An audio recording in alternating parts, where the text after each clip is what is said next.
In the emergency room, doctors are shouting frantically. Miss, can you hear me? Are you there? 27-year-old female, car accident victim. Her blood pressure is plummeting. Ma'am, do you know where you are right now? The nurse shouts in a panic. Doctor, her heart rate is flatlining. The blurry, chaotic scene unfolding before my eyes feels strangely, hauntingly familiar to me. At first, I thought I was just rewatching some medical drama that I had already binged before. Dazed, I crack my eyes open in the darkness. I remember the moments right before I ended up on this hospital bed, and I think to myself, oh, that is right.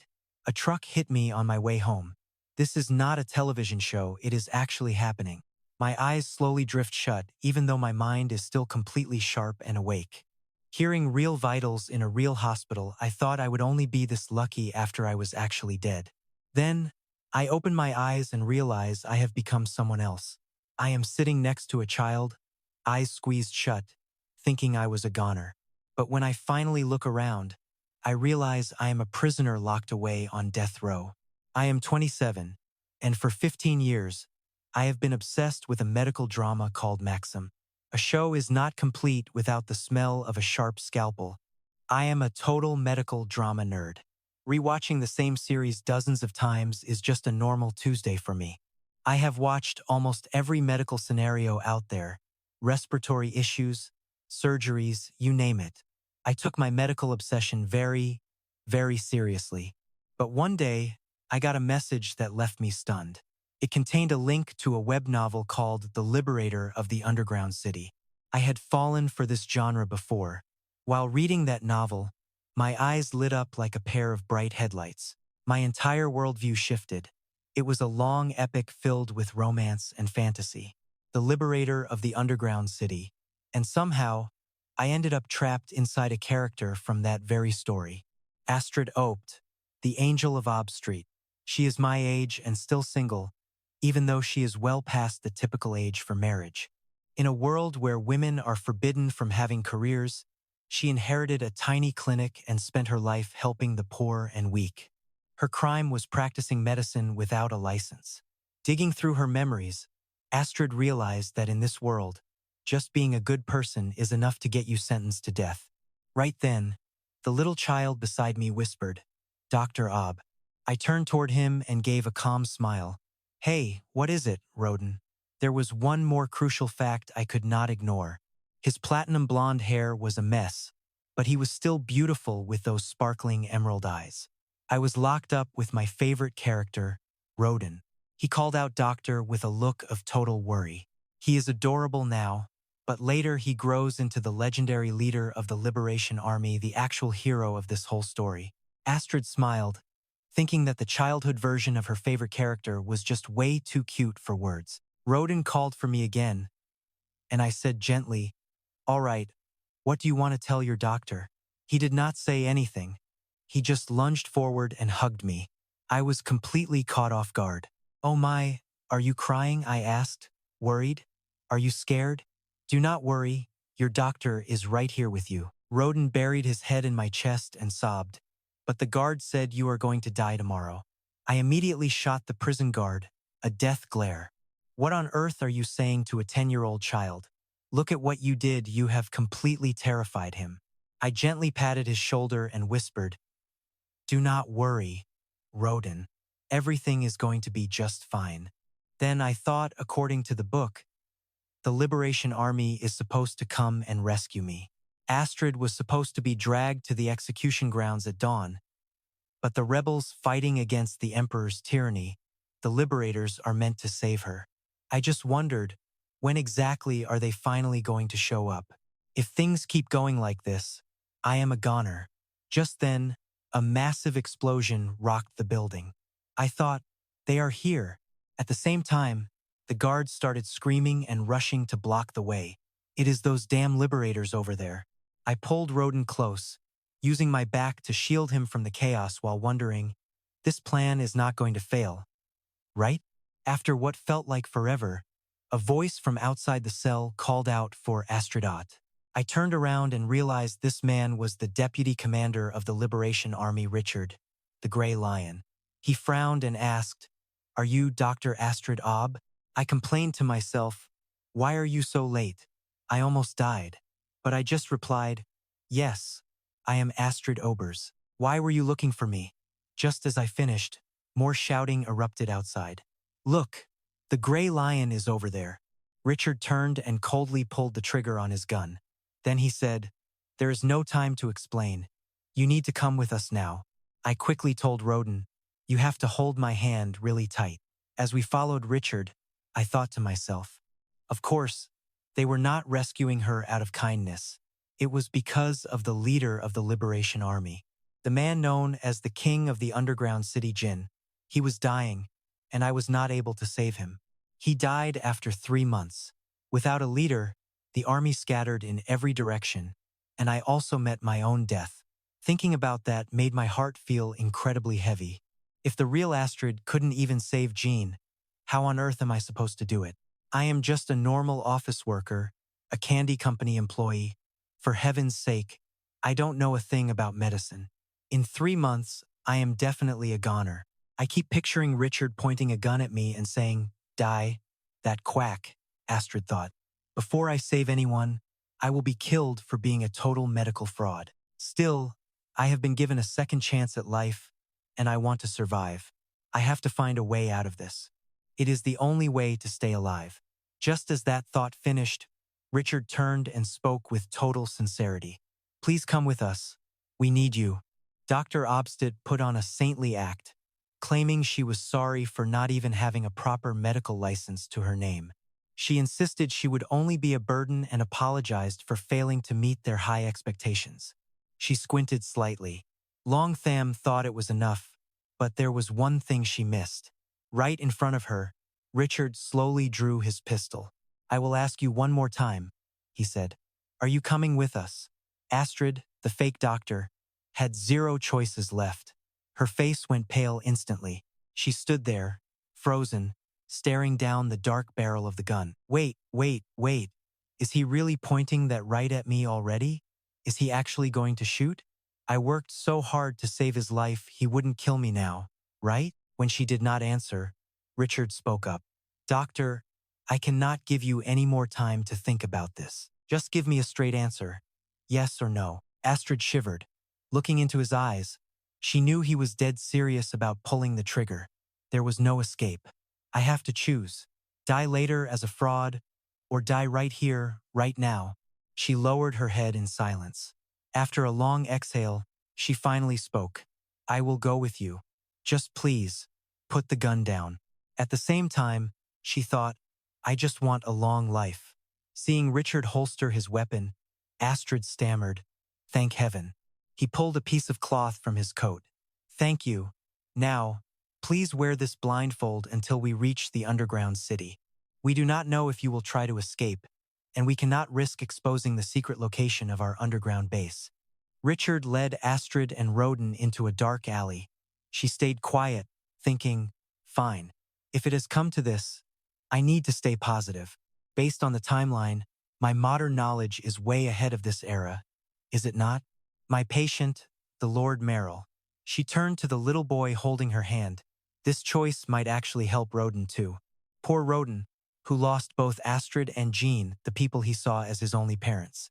After losing his entire family, Roden spent 8 years fueled by pure hatred, building his liberation forces to the massive size they are today.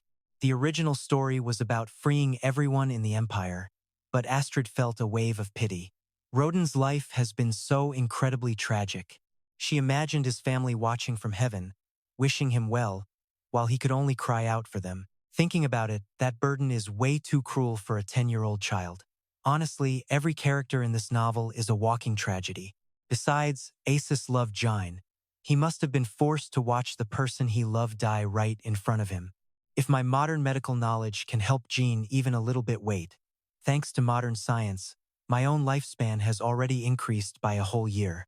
Does that not mean Roden might get more years of peace too? She shook her head. No, wake up. The most important thing right now is surviving. Spirits of every doctor I admire, please, give me the strength to pull this off. First, I have to hide the fact that I am a total fraud. Then, when the timing is right, I am running away. After what felt like forever, Richard finally spoke. We are here. He reached out and untied the blindfold from Astrid's eyes. She was stunned. This is the underground city? Wow. Is this whole place really hidden under the earth? Richard walked ahead, gesturing for her to follow. Astrid was lost in thought. If Jine lives here, his place must be nice. Funded by the city, it is probably as grand as a palace. When the group stopped in front of a massive mansion, Richard pulled the doors open. Let us go inside, Doctor. Astrid swallowed hard, her throat feeling bone dry. Right. Even in the lion's den, you can survive if you keep your cool. Don't be afraid, she told herself. As they moved deeper inside, Richard approached a bed. Jine, I have brought Dr. Aber. The sound of violent coughing from behind the curtain made Astrid jump in surprise. Oh my God. Listen to that cough. If he keeps this up, he is going to die for sure. While she was thinking, the leader of the Liberation Army, Jin, was helped out. Are you Dr. Aber? Astrid stared at him, completely stunned. Jin's face made her blush. She let out a small gasp. Why did no one tell me that Jin was this incredibly handsome? I know this is not my original body, but why is my heart racing so fast right now? If he just gained a little weight, he could conquer the whole world with those looks alone. Jin suddenly noticed her expression. You look surprised to see me. Astrid turned away quickly, answering awkwardly. No, I am not. He rubbed his chin. Do I look pathetic? No, that is not it. What was the word? Regret? You were thinking my only flaw is that I am too thin. Acis stood frozen in her tracks. What, did I just say that out loud? Is he reading my thoughts? Or is it magic? Seeing the look on her face, Jin smiled to reassure her. No need to panic. I am just a bit more perceptive than most people. It is not some kind of dark magic. Acid stumbled back a step. No, he managed to guess correctly once again. He continued, I simply read people's emotions through their expressions, and then used logic to fill in the missing pieces. Has that cleared up your suspicions? As he approached, Astrid stood dazed, wondering how brilliant he was to read thoughts just from a look. No wonder he is the rebel leader. Right then, Jin covered his mouth and coughed. Astrid jumped, thinking that his coughing fit had suddenly turned quite severe again. That is when she spotted the bandage on his hand, and a sharp realization flashed through her mind. Her body moved on its own, grabbing Jin's hand. Wait, there is no way this wound should look like this. Jin cried out, wait, this new doctor is quite aggressive, but if we keep draining blood like this, I will surely end up dead. If you plan on bloodletting, I must refuse. Doctors in this era believe that diseases are caused by an imbalance of bodily fluids. That is why they drain liters of blood for treatment, a brutal practice known as bloodletting. Thinking back on it, Astrid felt a cold shiver. She could not believe they were actually practicing that here. It is dangerous. This era is a death trap. I wonder if they even sterilized their equipment in this messy room. She looked down at her own arm and felt a wave of helplessness. I look just as miserable after being imprisoned for over a week. Then, under the watchful gaze of the three men, Astis asked hesitantly, can I please wash my hands before I begin treatment? Returning to the room once more, she spoke up clearly. Commander, my first rule for treatment is simple. The patient's environment must be clean, not just the people, but this entire room. Commander, please, you should not stay here. Go wash your hands immediately. Right now, even the patient's living conditions are a serious issue. Seeing Jin coughing while still buried in paperwork made her break a sweat. Can he really not just stop working for a moment? She gave a polite, forced smile and asked, So, may I make a few requests? Commander Jin removed his glasses. No need to be so formal. Since you are the doctor, just speak naturally. After a few seconds of silence, she suddenly yanked the curtains back. Everyone who enters this room must wash their hands and wear a face mask. He tilted his head in confusion, but she felt energized. She went on and on about how the cleaning staff must use alcohol to disinfect, change the sheets every other day, and wash curtains weekly. She mentioned his meals, noting he leaves most food behind. She would meet the chef to ensure proper nutrition while also tracking his water intake. Her inner otaku mode immediately activated. When she gets this interested, she simply cannot stop talking. Once she finished, Astrid held her hand out to him. Please, give me your hand so I can stop the bleeding. Jin smiled as he handed over his hand. This new doctor has a lot of demands. How interesting. Astrid blushed, thinking his face was dangerously attractive. What was I thinking, grabbing him like that? With a shaky voice, she said, All right, I am going to start disinfecting the wound now. Strong alcohol was poured onto Jin's hand. He bit his lip, trying to bear the sudden pain. When he caught Asit's eye, he teased, Doctor, could you please focus on the treatment instead of my face? She awkwardly looked away.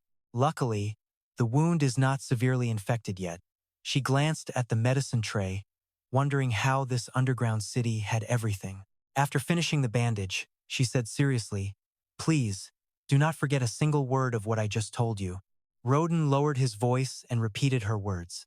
Everyone must wash their hands. Astrid paused for a moment, then patted the boy's head. I know, you are very observant. Roden then happily threw himself into her arms. Astrid looked at Jean, thinking he must train talented kids like Roden even though his own life was defined by constant confinement. Even if I tell him to stop working, he will just find a way to stress himself out anyway. As she was imagining some unpleasant future for Jin, he called to Richard to find the doctor a room and introduce her. As froze, he looked at her with a smile. Just call me Jin. I am looking forward to working with you, Dr. Ob. Soon, Astrid was in her room. She collapsed onto the bed. I am completely exhausted. This whole day has felt like a race. She was held at gunpoint and forced to agree, then left completely stunned by Jin's striking beauty. She suddenly realized what she had done. One day over, while she was quietly complaining, as noticed some books on the shelf. Looking closer, every book on the shelf was about bloodletting and medical notes. Absolute useless trash.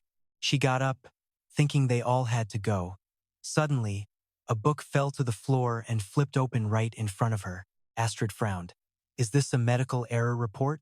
Please do not throw these away. Introduction to Alchemy. So this world uses mana stones as an energy source. It seems they are used for just about everything around here. I wonder if they can be applied to medical treatments. By combining modern medical knowledge with mana stone research, I might find a new way to save Jean. She snapped the book shut and cheered, determined to test her theory. Out in the hallway, Richard was confused. He wondered what on earth she was doing in there. He reached for the door, then suddenly remembered her warning to wear a mask before entering. Richard quickly backed away and made sure his mouth was covered tight.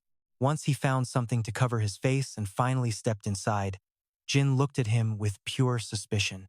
Richard, what are you standing there for? Jin paused, then laughed. What is with that look? Is this the first time you have actually listened to a doctor? Richard cleared his throat. Jin, what do you really think of the new doctor? He rubbed his chin. Dr. Obst. She is definitely different from the healers we have seen before. She actually reminds me of my younger self. Richard asked, So do you plan on keeping her around? Jin replied, You mean the angel of Ob Street? I think so. My gut tells me things are about to get interesting.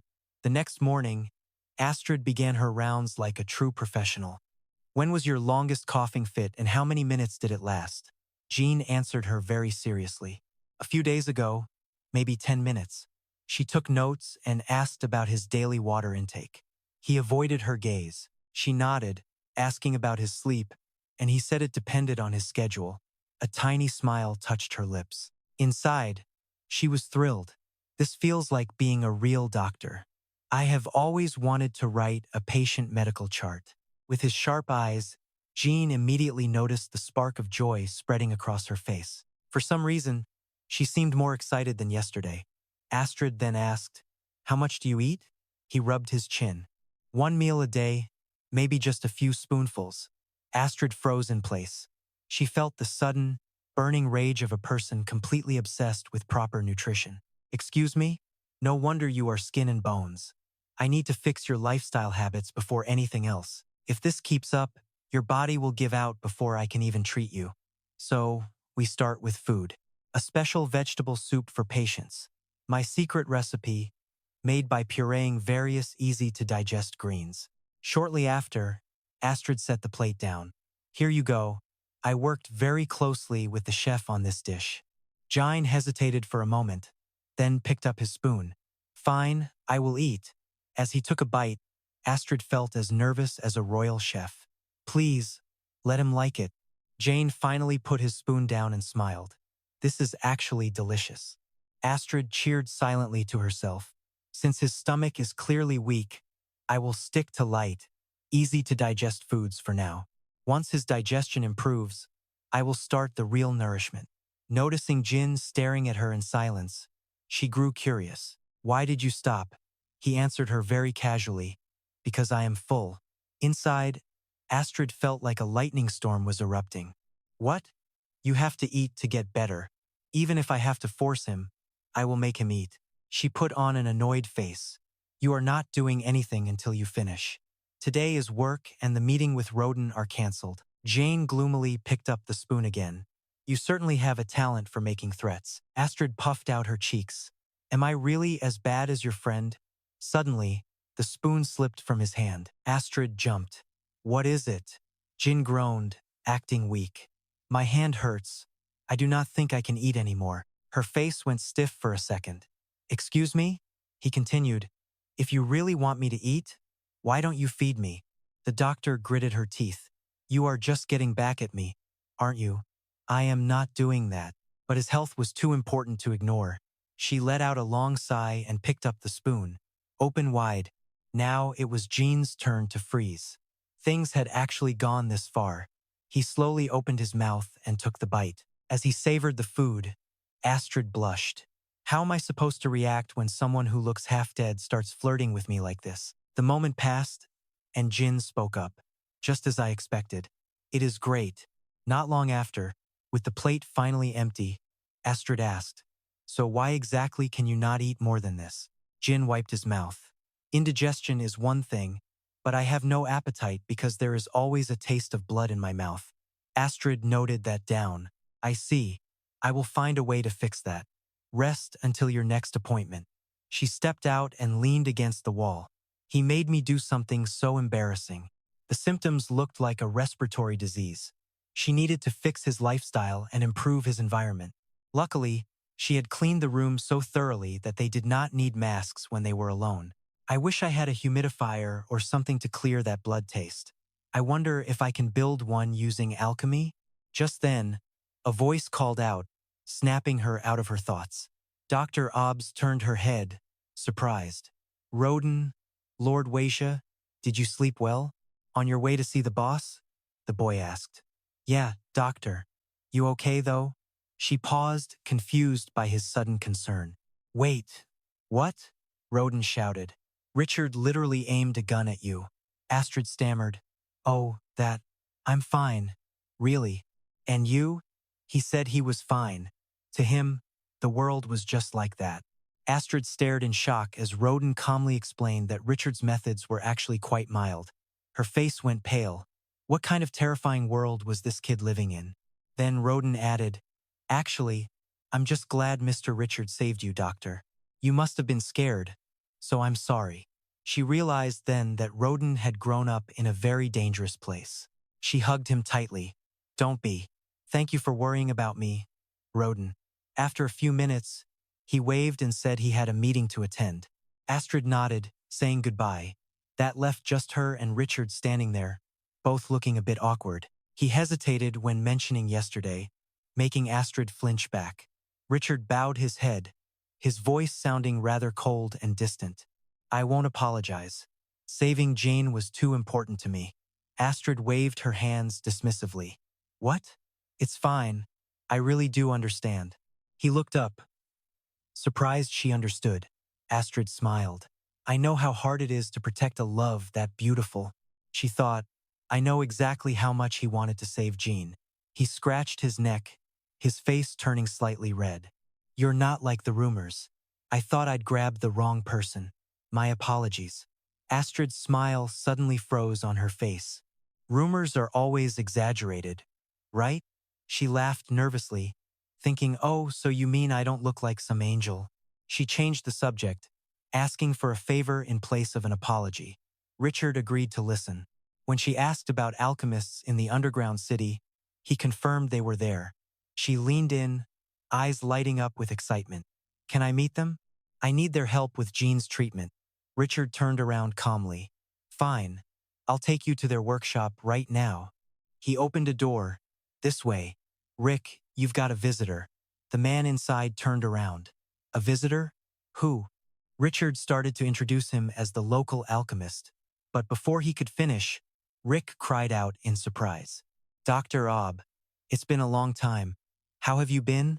Astrid froze for a second. Oh, and how are you, Rick?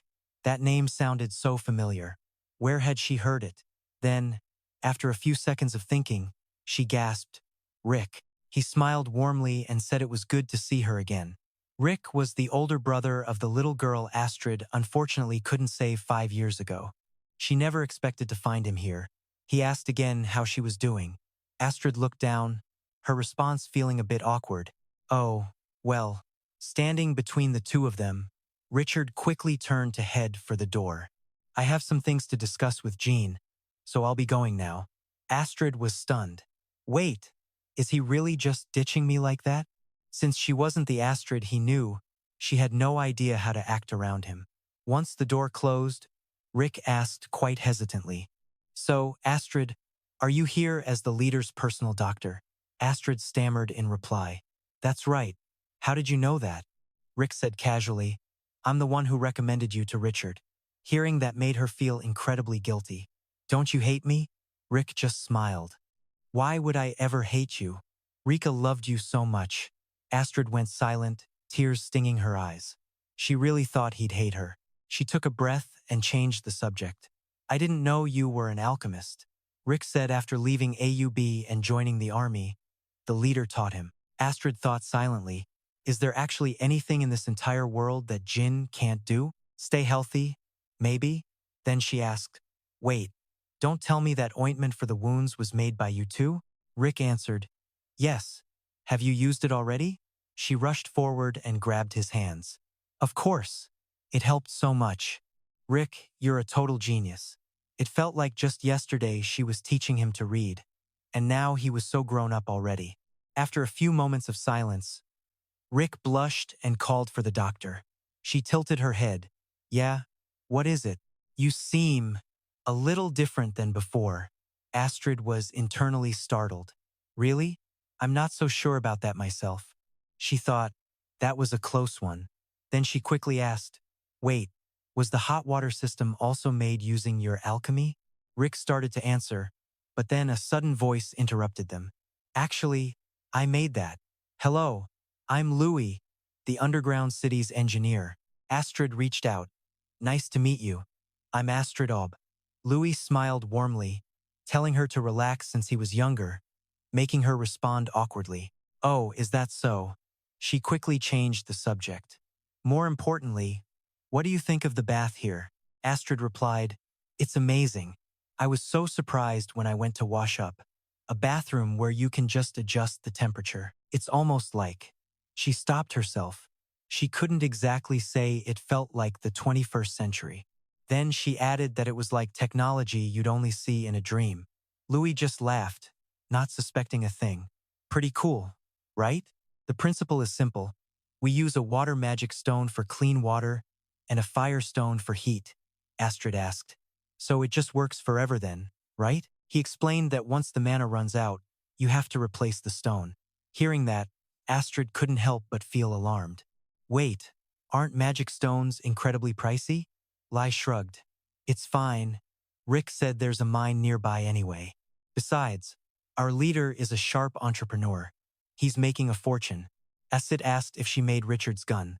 Louis shook her head. It's dwarven tech, the leader decoded. Assis was stunned.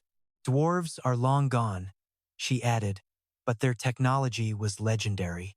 This underground city is actually their ruins, rebuilt over their ancient systems. Asit realized Jane was drowning in work, from decoding to teaching. The pressure of saving him was getting heavier. Rick asked why she came. That's when Astrid remembered her goal. Oh right, I need a favor. Got any paper? Rick stood up. Sure. Let me go get some. She started sketching, explaining Jin needed mouthwash to help him feel like eating. I need a steamer for his cough, plus some meds and a stethoscope. They just stared. Sorry, am I asking for too much? Lu Wei grinned. Sounds fun. Finally, a real challenge. Rick agreed. Anything else? Just one more thing. Days later, Jin saw the luggage. These are for your treatment. Number 1. Strawberry cough syrup. 2. Fever meds. 3. Some ointment. Humidifier, stethoscope, and a medical penlight. Astrid smiled. That last one was her dream. Jin wondered what she was up to now. All right, Astrid said. Shirt off, please. Jin crossed his arms, wary. I didn't know you were like that. This is a standard medical exam. Jean just scoffed. What? Don't you trust your doctor? No. Is this just for your own satisfaction? Astrid gasped. I just need your chest bare for a second. Jin finally chuckled. He sat back and began undressing. Astrid felt her heart race. He was so thin. She pressed the stethoscope to his chest. Heartbeats and ragged breathing filled her ears. She wasn't an expert, but that wheezing sounded dangerous. She took notes. Please take these meds regularly, and you need to walk every day. With help. Jin sighed. Richard is busy. Can't I just do it alone? What if you fall? Why not let a servant help? I won't use servants. Astrid blinked. We're all equal. Why should I be above anyone else? In this world, that kind of mindset was rare. He was truly admirable. She cleared her throat. Don't think of them as servants. They're teammates. You're a patient who needs care. If you hate being helped, then get well quickly. Jin laughed. Fine. I'll ask those who aren't on duty. Really? Great idea. You really are determined to cure me, aren't you? Of course. I think about you all day and night. She froze. Did that sound weird? I mean your treatment. Jin chuckled. I know. I'll remember. Having spoken, he gazed at her tenderly. Then he sat in his room, silent and lost in deep thought. It has been quite a while since we began serious treatment, yet there is little progress. I cannot simply put him on a ventilator. Suddenly, her gaze froze. Right there in front of her, the book was open to a page detailing a specific medicinal herb. Astrid pondered for a long moment, then suddenly bolted upright and shouted, Of course! Why didn't I think of this? Richard. He questioned Dr. Obers with doubt. Perfect timing. I was just about to bring the cleanser you requested from Rick. It is Rick's newest product. Lavender-scented body wash. Astrid felt a bit bashful. Oh, really? Wait. No, that is not what I meant. Richard, didn't you mention there was a greenhouse in the underground city? He nodded. Yes. She asked urgently, Could you please show it to me? Richard calmly replied, Of course. I will lead the way. Before he could finish, Astrid impatiently grabbed his hand and pulled him along. She said hurriedly, Then let us go, right now. Watching her walk away, Richard stood dazed for a moment while his legs instinctively followed her. Soon after, standing inside the greenhouse, Astrid cried out, Wow! She thought about the fresh air and the smell of oxygen. Richard looked around, wondering why she wanted to be here. Astrid turned, her face pleading. Can I use this greenhouse? He asked curiously. Do you have an idea? Astrid began to speak slowly. Recalling the herbal encyclopedia she had studied, Richard nodded and said, That book was very useful for improving the ointment for Jin. She pointed to the vines on the glass dome, noting several plants that aid the respiratory system. So, this is my plan. Astrid's master plan. 1. Grow plants that support breathing. 2. Move Jin's bed right into the greenhouse. 3. Stay in the greenhouse by day and return to the bedroom at night. Once finished, she asked tentatively, Well, what do you think? Is it too ridiculous? Jin's room is filled with dust, and breathing in this fresh air will be much better for him. At that moment, Richard suddenly said, I think it is worth a try. Astrid immediately asked, Really? He nodded, saying herbs in the underground city have powerful purifying properties. Hearing his confirmation, Astrid could not help but feel overjoyed. Great! Then the plan is approved. The greenhouse project begins. Richard pointed to himself, asking awkwardly, "Am I involved in this too?" When Jin was brought to the greenhouse, he said casually, "You have been busy running around lately, haven't you? Now I understand why. It is true, you must have worked incredibly hard on this."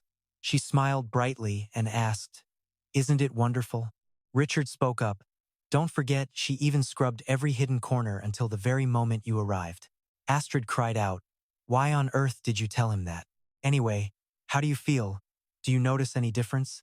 Jin pulled down his mask and hummed in response. He took a deep breath and then said, "It truly does feel a bit easier to breathe." A radiant smile appeared on her face. "Really? Then you can stay here without having to wear a mask." "I mean, I only started this project because I was certain it would work. You can spend the whole day here," Jin suggested. "Why don't we just move the entire bedroom here?" Astrid shook her head gloomily. "Some flowers become toxic at night, making it dangerous." Hearing that, both he and Richard spoke in unison. Meanwhile, she was thinking to herself, "Honestly, when I was making this plan, I never imagined it looking like this." Over there, Jin smiled and said the scent of the grass was pleasant. Astrid felt her heart flutter, thinking he looked even more handsome standing among the flowers. She smiled and said, "How lucky." Jin smiled back at her, looking truly happy. Suddenly, he stepped closer and said, "Doctor, working hard is good," but as his hand touched her cheek, she let out a silent gasp. What is happening? Did their relationship progress this fast in the original story? As the thought passed, Jin pulled a small flower petal from her hair. He asked, "You are quite clumsy sometimes, aren't you?" Looking at what was in his hand, she realized her mistake. Blushing, she said, "You are right. I guess I am a bit clumsy. I will go check on the newly finished clinic now." Watching her run off, Jin chuckled and remarked to himself, "She really is such an interesting person." Richard said, thinking back on it. Then he turned to look. He mused, "I have always wondered what that scent coming from the doctor was. It is lavender." Jin suddenly froze. Richard didn't notice and just said, "Well, let us stop here." Jin heard his name and snapped out of it. He turned and asked, "Oh, Richard, what were we just talking about?" He found a place to sit down, bowed his head, and asked, "What are you thinking about so deeply?" "Your complexion has improved a lot, Jin. It seems Dr. Ober's." He smiled, though the expression was a bit forced. "Perhaps so. She truly is a mysterious woman. She surely knows I am dying, yet she still refuses to give up on me." Richard frowned. "Jin, as I keep saying." Without waiting for him to finish, Jin said, "Do not talk like a weakling."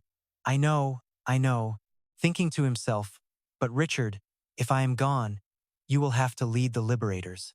How can I ever rest in peace knowing that?" "Richard, I am not afraid to die. I only worry about the people I will leave behind." Under the room lights, Astrid thought anxiously. It is time. His death in the original story is fast approaching. He probably knows it himself, even breathing has become a struggle for him. So why does he still smile like that?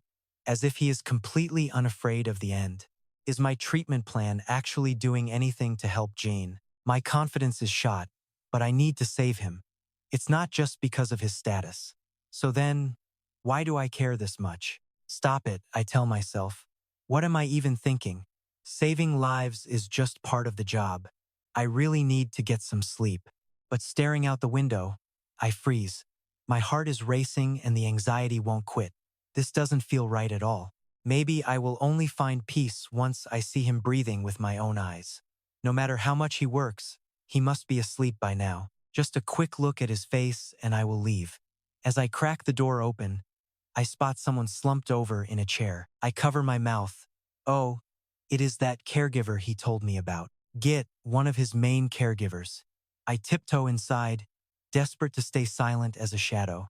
I kneel right by his bed and listen closely. Long Thi thinks, his breath is shallow and fast, but he looks so peaceful sleeping there. My leader, I gently brush the hair from his face. I just wish nothing bad would happen. I wish nobody had to die. Beside me, Richard and Roden. I wish you could just stay with us forever like this. I should head back now. As I stand up, His hand suddenly shoots out and grabs mine. He whispers a name. I gasp, startled to see him awake. His eyes flutter open, asking why in a complete daze. Why? Is he asking why I'm trying so hard to save his life right now? I gently touch his limp arm. A silent promise begins to take root in my heart. Jin, I will save you, so don't you dare give up on me. Later, I press my stethoscope to his chest. His lungs sound much clearer than before. Is the greenhouse project really this effective? If Richard were here, he would tell me never to underestimate the plants from the underground city. Jine smiles at me. Doctor, you seem quite happy today, don't you? I pull the stethoscope away with a grin. Really? It is because my patient is actually listening to me. You are still taking your medicine, right? He nods. Of course. I must do everything my doctor says. The radiance from his smile makes me turn away. He is improving, gaining weight, and looking more handsome by the day. My heart skips a beat and I stop myself from thinking further. Suddenly, a loud noise from outside grabs both of our attention. Richard walks in with a group of people. Ah, they must be the executives from the underground city. Richard calls out to me, Dr. Ob, you are here? Jean asks if it is time for the executive meeting. I bow quickly and leave. The executives all call out, wishing me a safe trip back home. Their enthusiasm is overwhelming for a doctor who feels like a total fraud. But seeing them together like that is actually quite sweet and completely unexpected for them. It is almost like watching a humble prince standing among his loyal fairies. I need to hurry to the clinic. I finally have my own place now. It is simple, but it has everything I need. I sit at my desk with a satisfied smile. Having a clinic all to myself feels like a dream come true. The door swings open and Roden walks in. I gasp his name. He smiles, saying he was with Rick and Louie. Roden has grown so much lately. I ask him if he has been hanging out with those two to become an alchemist like Rick. Roden shakes his head no. Well, that certainly piques my curiosity. I wonder what he is thinking. A technician like Louie then? He shakes his head again.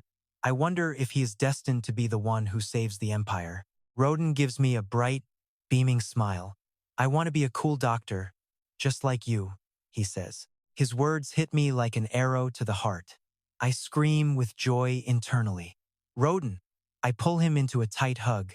Really? I am so proud of you. Even if being a doctor isn't your destiny. Wait. If Jin survives, then Roden won't actually have to inherit his position or carry that heavy burden after all, will he? Jine has been doing so much better lately. But usually, when things are at their most peaceful, something goes wrong. The door bursts open. I have a bad feeling. What is wrong? Git. He panics, shouting that the leader stopped breathing and collapsed. My face goes pale as I race after him. I cannot stop my mind from spinning in total confusion. Why? Why would this happen so suddenly? I only just saw him breathing normally just a little while ago. I reach the greenhouse and see Richard frantically calling Jean's name. Don't shake him. I yell. Lay him down on the ground right now. He looks back. Dr. Ob. I take Jin from him, telling myself to stay calm. Check the pulse. Check the breathing. Everything will be fine. He is not breathing anymore. But it is okay. I have been professionally trained in CPR. My hands are shaking as I recite medical procedures in my head. 30 chest compressions and then 2 rescue breaths. Stay focused now. She watched in silence, thinking how on TV, this would just be another tense and dramatic scene, while starting CPR on Jin. 1, 2, 3, 4, 5, 27, 28, 29, 30. While doing chest compressions, she wondered, why am I thinking like this? How could I have been so incredibly stupid? 2 rescue breaths. Seeing Jin's chest remain flat and still, Astrid felt her thoughts spinning into total chaos. His chest isn't rising at all. Is something blocking the airway? Focus on chest compressions. For now, instead of breaths. Do not stop. Never stop. What if the airway is blocked? Use a knife to cut his throat and open it. No, there is no way I can actually do that. Is today the day Jin dies in the original story? Can he really not escape his fate? No, please don't die. You cannot die like this. Jin, please do not die. She kept up the hopeless chest compressions until a single tear fell onto her hand. Right then, Jin's fingers gave a sudden, sharp twitch. He lurched upward with a violent cough, spitting out a mouthful of phlegm and blood. Astrid and Richard froze in shock while Jin rolled onto his side to clear his throat. She quickly supported him, asking urgently, "Jin, are you all right? Can you hear me?" He raised his head, reaching out a weak hand to touch her face. And then he suddenly slumped over to the side. Richard shouted from the side, "Jin, Jin, are you okay?" He replied with great difficulty, "I am fine. More importantly, do not make such a scene." Richard hissed through gritted teeth, "A scene?" He was clearly furious, but she thought getting angry at a patient who just suffered cardiac arrest was going way too far. Just as she was about to intervene, she saw a tear rolling down his cheek, and she froze in shock.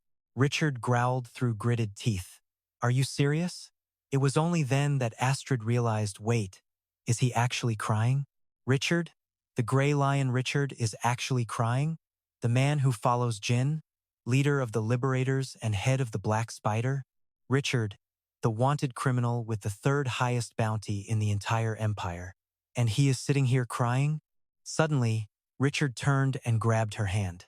"Dr. Obert, thank you. Thank you so much." She thought to herself that he must have been absolutely terrified. The officers cried out in amazement. The leader has truly returned to life. She is surely a healer sent from the heavens. Astrid broke into a sweat, telling them that anyone could learn basic CPR. They insisted she was not just a good doctor, but a divine miracle worker. Astrid waved her hands, stuttering out a denial, while feeling the pressure mount as these wild rumors began to spread out of control. Seeing how flustered and embarrassed she was, Jin suddenly cracked a smile. "My new doctor, Dr. Astrid Obert, is certainly a very interesting woman. She thinks so intensely, her little head constantly working at full capacity. And once she reaches a conclusion, she just leaves without even saying a word of goodbye. Plus, she has absolutely no talent for hiding her emotions.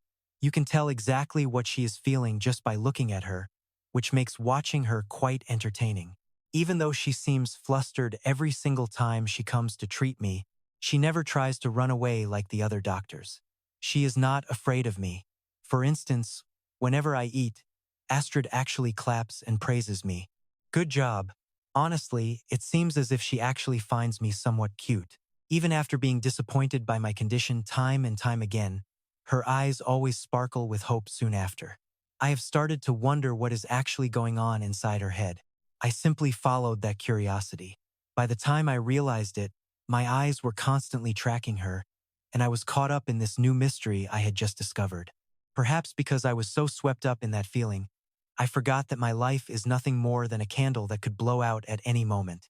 And then, as he began to struggle for breath, Jin thought to himself with a touch of surprise, "It seems that the day has finally arrived. I am sorry, Richard. I leave the underground city in your hands. I am sorry to everyone. I dragged you all into this mess, only to leave in such an irresponsible way." As the world around him began to warp and blur, Jin suddenly saw branches of flowers. He frowned silently, his trembling arm reaching out as if trying to grasp something. "To be honest, I really want to stay in this world. There is still one mystery left that I want to solve. I have finally started wanting to live. I do not want to die." And then Astrid's voice rang in my ears like a guiding light in the darkness. "Jin, wake up, please wake up. Jin, are you okay? Can you hear me?" Jin raised his hand with great effort to wipe away a tear from her cheek. Astrid Obert. As soon as he spoke, he suddenly tensed up because of a sharp, uncomfortable sensation in his chest. He wondered what this feeling was. "It is a mystery I want to solve, and so I want to keep living. Am I becoming greedy because of her?" Jin reached out and whispered, "Obert." As the word left his lips, his vision went dark once more and he collapsed again. As Richard helped him up, Jin continued to think, "Ah, that is right. My life truly could come to an end at any moment. How could I dare to be so greedy? I must not nurture such a hopeless wish. I have to cast this greed aside. I must bury these feelings deep inside, because that is what is best for everyone." Inside the royal palace, a man knelt on the red carpet before the throne. Your Majesty, it is reported that Brue has been seized by the liberation forces. With the governor arrested and the people joining the rebellion, Commander Doan Leo has vanished. The emperor sits on his throne, his voice echoing with absolute authority. Is it the gray lion again? The soldier bows, reporting that because he was on the front lines, this campaign was also led by that false sovereign. The emperor stands, his voice turning cold. He demands the soldier repeat what he just said. The soldier obeys, stating the underground city's ruler led the attack. Then, a blade flashes through the air, cutting him down instantly. He collapses before even realizing he was struck. The emperor holds his sword, crimson blood dripping, and speaks in a low, chilling tone. I am the only supreme ruler of this empire. I do not understand how this so-called sovereign is still drawing breath. Wouldn't you agree, my lords? This blonde man is none other than Emperor Saturninos III, the absolute monarch. He continues his cold speech. The doctor who fled that underground city 3 months ago gave us a specific report. That Manjin's life is fading fast. They said he would only have a few months left to live. Yet, looking at his tactical success in the blooming campaign, he seems very much alive. How is that possible? Amidst the deadly silence, he sneers. Well, this is not a difficult problem for me to solve. Discover what happened. If a doctor is keeping him alive, tear them to pieces and eliminate them. Meanwhile, in the underground city, Jin speaks. Dr. Ob, aren't you going to sleep? She presses the stethoscope to his chest and tells him to be quiet and get some rest. Jin just smiles. With a doctor worrying over me like this, how could I possibly fall asleep? Astrid sighs at his words. Want a lullaby? He asks helplessly if she isn't being just a little too strict with him tonight. She laughs. Oh, you just realized that? I am turning off the lights now, so try to get some sleep. Jin nods, telling her not to overwork herself. Astrid stays in the room, watching the man in the bed, wondering if he has drifted off. Maybe the light was too bright for him to actually fall asleep. He is sensitive like a child. No fever, breathing is normal. As he sleeps, Astrid eventually slumps down by the bedside in the dark. Moonlight fills the room. Jin, who seemed fast asleep, opens his eyes and smiles. She is finally asleep, he thinks. She was busy taking care of me all day. Time passes, and she lets out a soft moan, suddenly waking up from her dream. What time is it? I fell asleep in the leader's room. Oh no, when did the sun even come up? She remembers Jin instantly. Wait, how is he doing? He is still breathing. But what about his heart rate? She presses her ear to his chest, eyes going wide. She panics, calling his name. He catches her hand, asking why she woke him. Astrid is frantic. Your heart is beating way too fast. Can you not hear it yourself? Jin turns away to hide his red face. I am perfectly fine. Really, it is nothing to worry about. She knows he is lying. She helps him sit up, demanding to listen to his heart one more time right now. Jin gives in. All right, just give me a second. He takes a very deep breath and exhales slowly. Astrid is even more suspicious. What is wrong with him today? Once he calms down, Jin acts like nothing is wrong. Go ahead. She frowns and puts the stethoscope back on. Something is strange. She listens, but his heart rate is perfectly steady again. Jin smiles and asks if she is done. I am fine, so you can stop worrying about me now. Astrid writes in her journal. 6:32 a.m. Detected an abnormal pulse, cause currently unknown. That afternoon, Astrid brings Roden into the greenhouse. Are you busy? Roden shouts that it is time for the leader's medicine. He stops what he is doing, surprised. Is it that time already? And why did Roden come along with you? The boy says he wants to watch the miracle doctor work. Astrid stays silent, thinking to herself about the situation. You too, Roden? She stammers, saying she will go get some water for the pills. Jin simply nods his head. She pours the tea, still puzzled. There was no rapid heartbeat like this morning. Why did it happen then? If his breathing issues are turning into circulatory problems, we are in trouble. Suddenly, Roden interrupts her deep thoughts. Teacher, I made this for you. Looking at the flower wreath in his hands, Astrid thanks him with a big smile. Rodin thinks if he dries these flowers, they will become valuable medicine for his training later on. If Rodin likes it, that's fine. She bows so he can place the wreath on her head and asks how it looks. The boy freezes. Leader, are you okay? On the other side, Jin has a nosebleed, but his expression remains totally blank. What? Astrid screams as she sees the blood. Jin wipes it away, stuttering that it's nothing, before suddenly collapsing to the ground. Leader.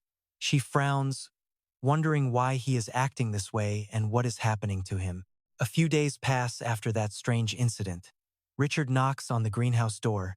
Jin, I am coming in. Jin, are you feeling okay after fainting? Why do you look like that? Symptoms again. He lowered his head and whispered, Richard, we are in big trouble. He jumped and asked, what? If it is as serious as you say, did they find the secret path or are we out of food? Jin shook his head. No, not that.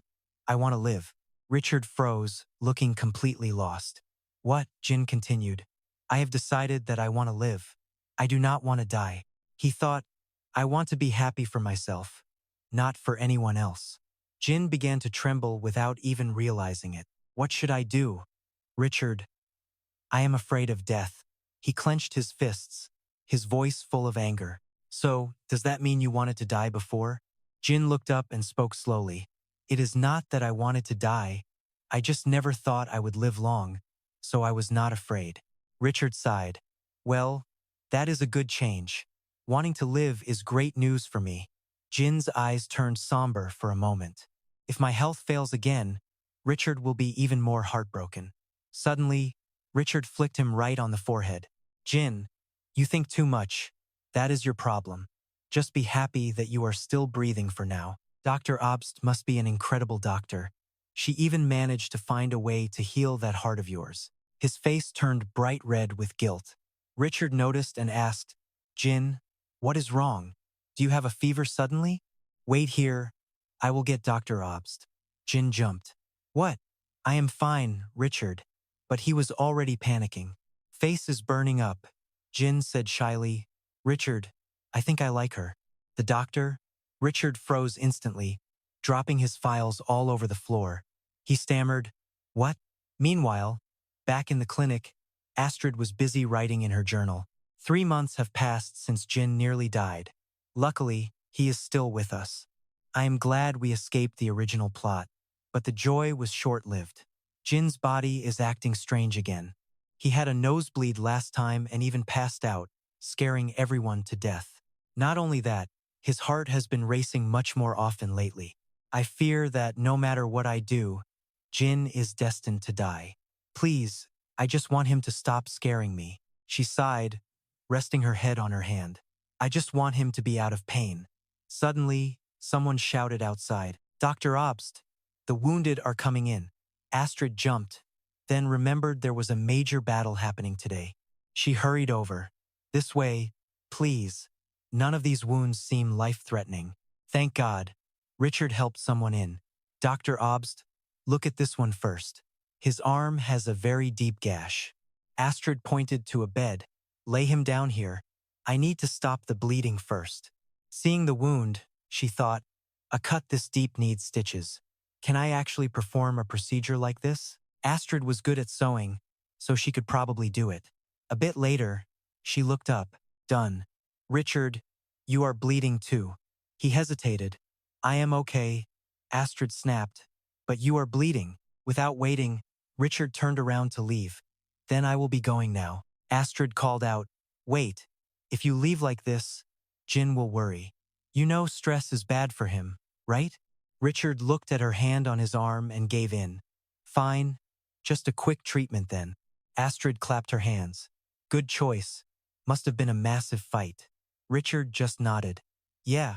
The conversation hit a wall, making Astrid annoyed. Could he at least pretend to want to talk to me? He has been dodging me lately. Every time I say good morning, he just turns and walks away.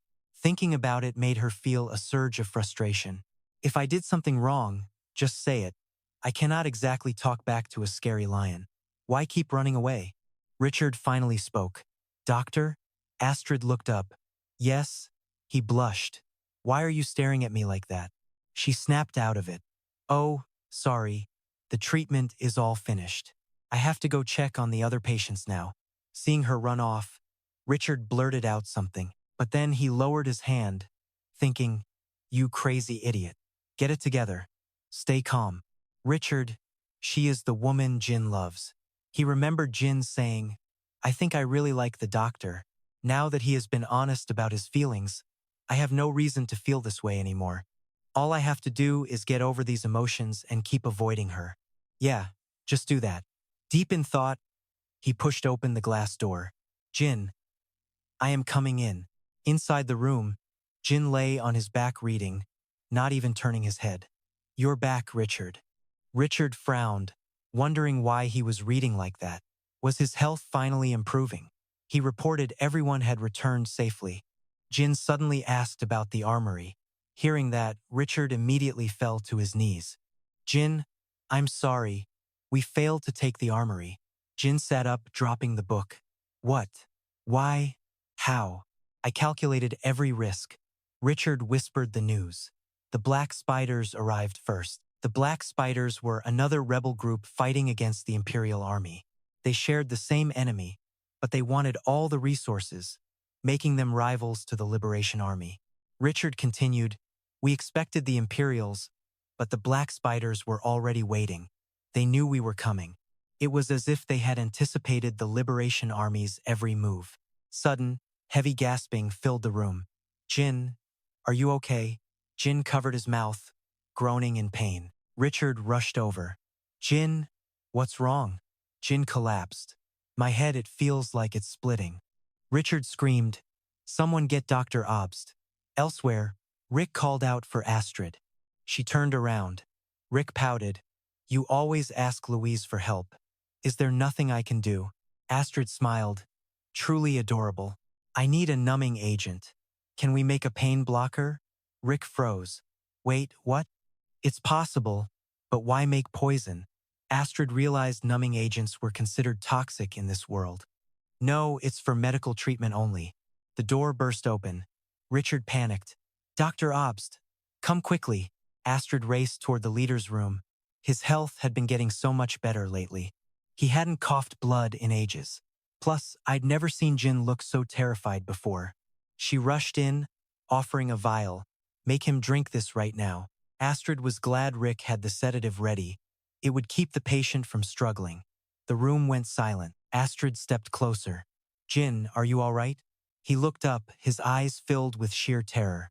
I'm not a traditionally trained doctor, but I can see the pain. She gently touched his face. Yes, it's me.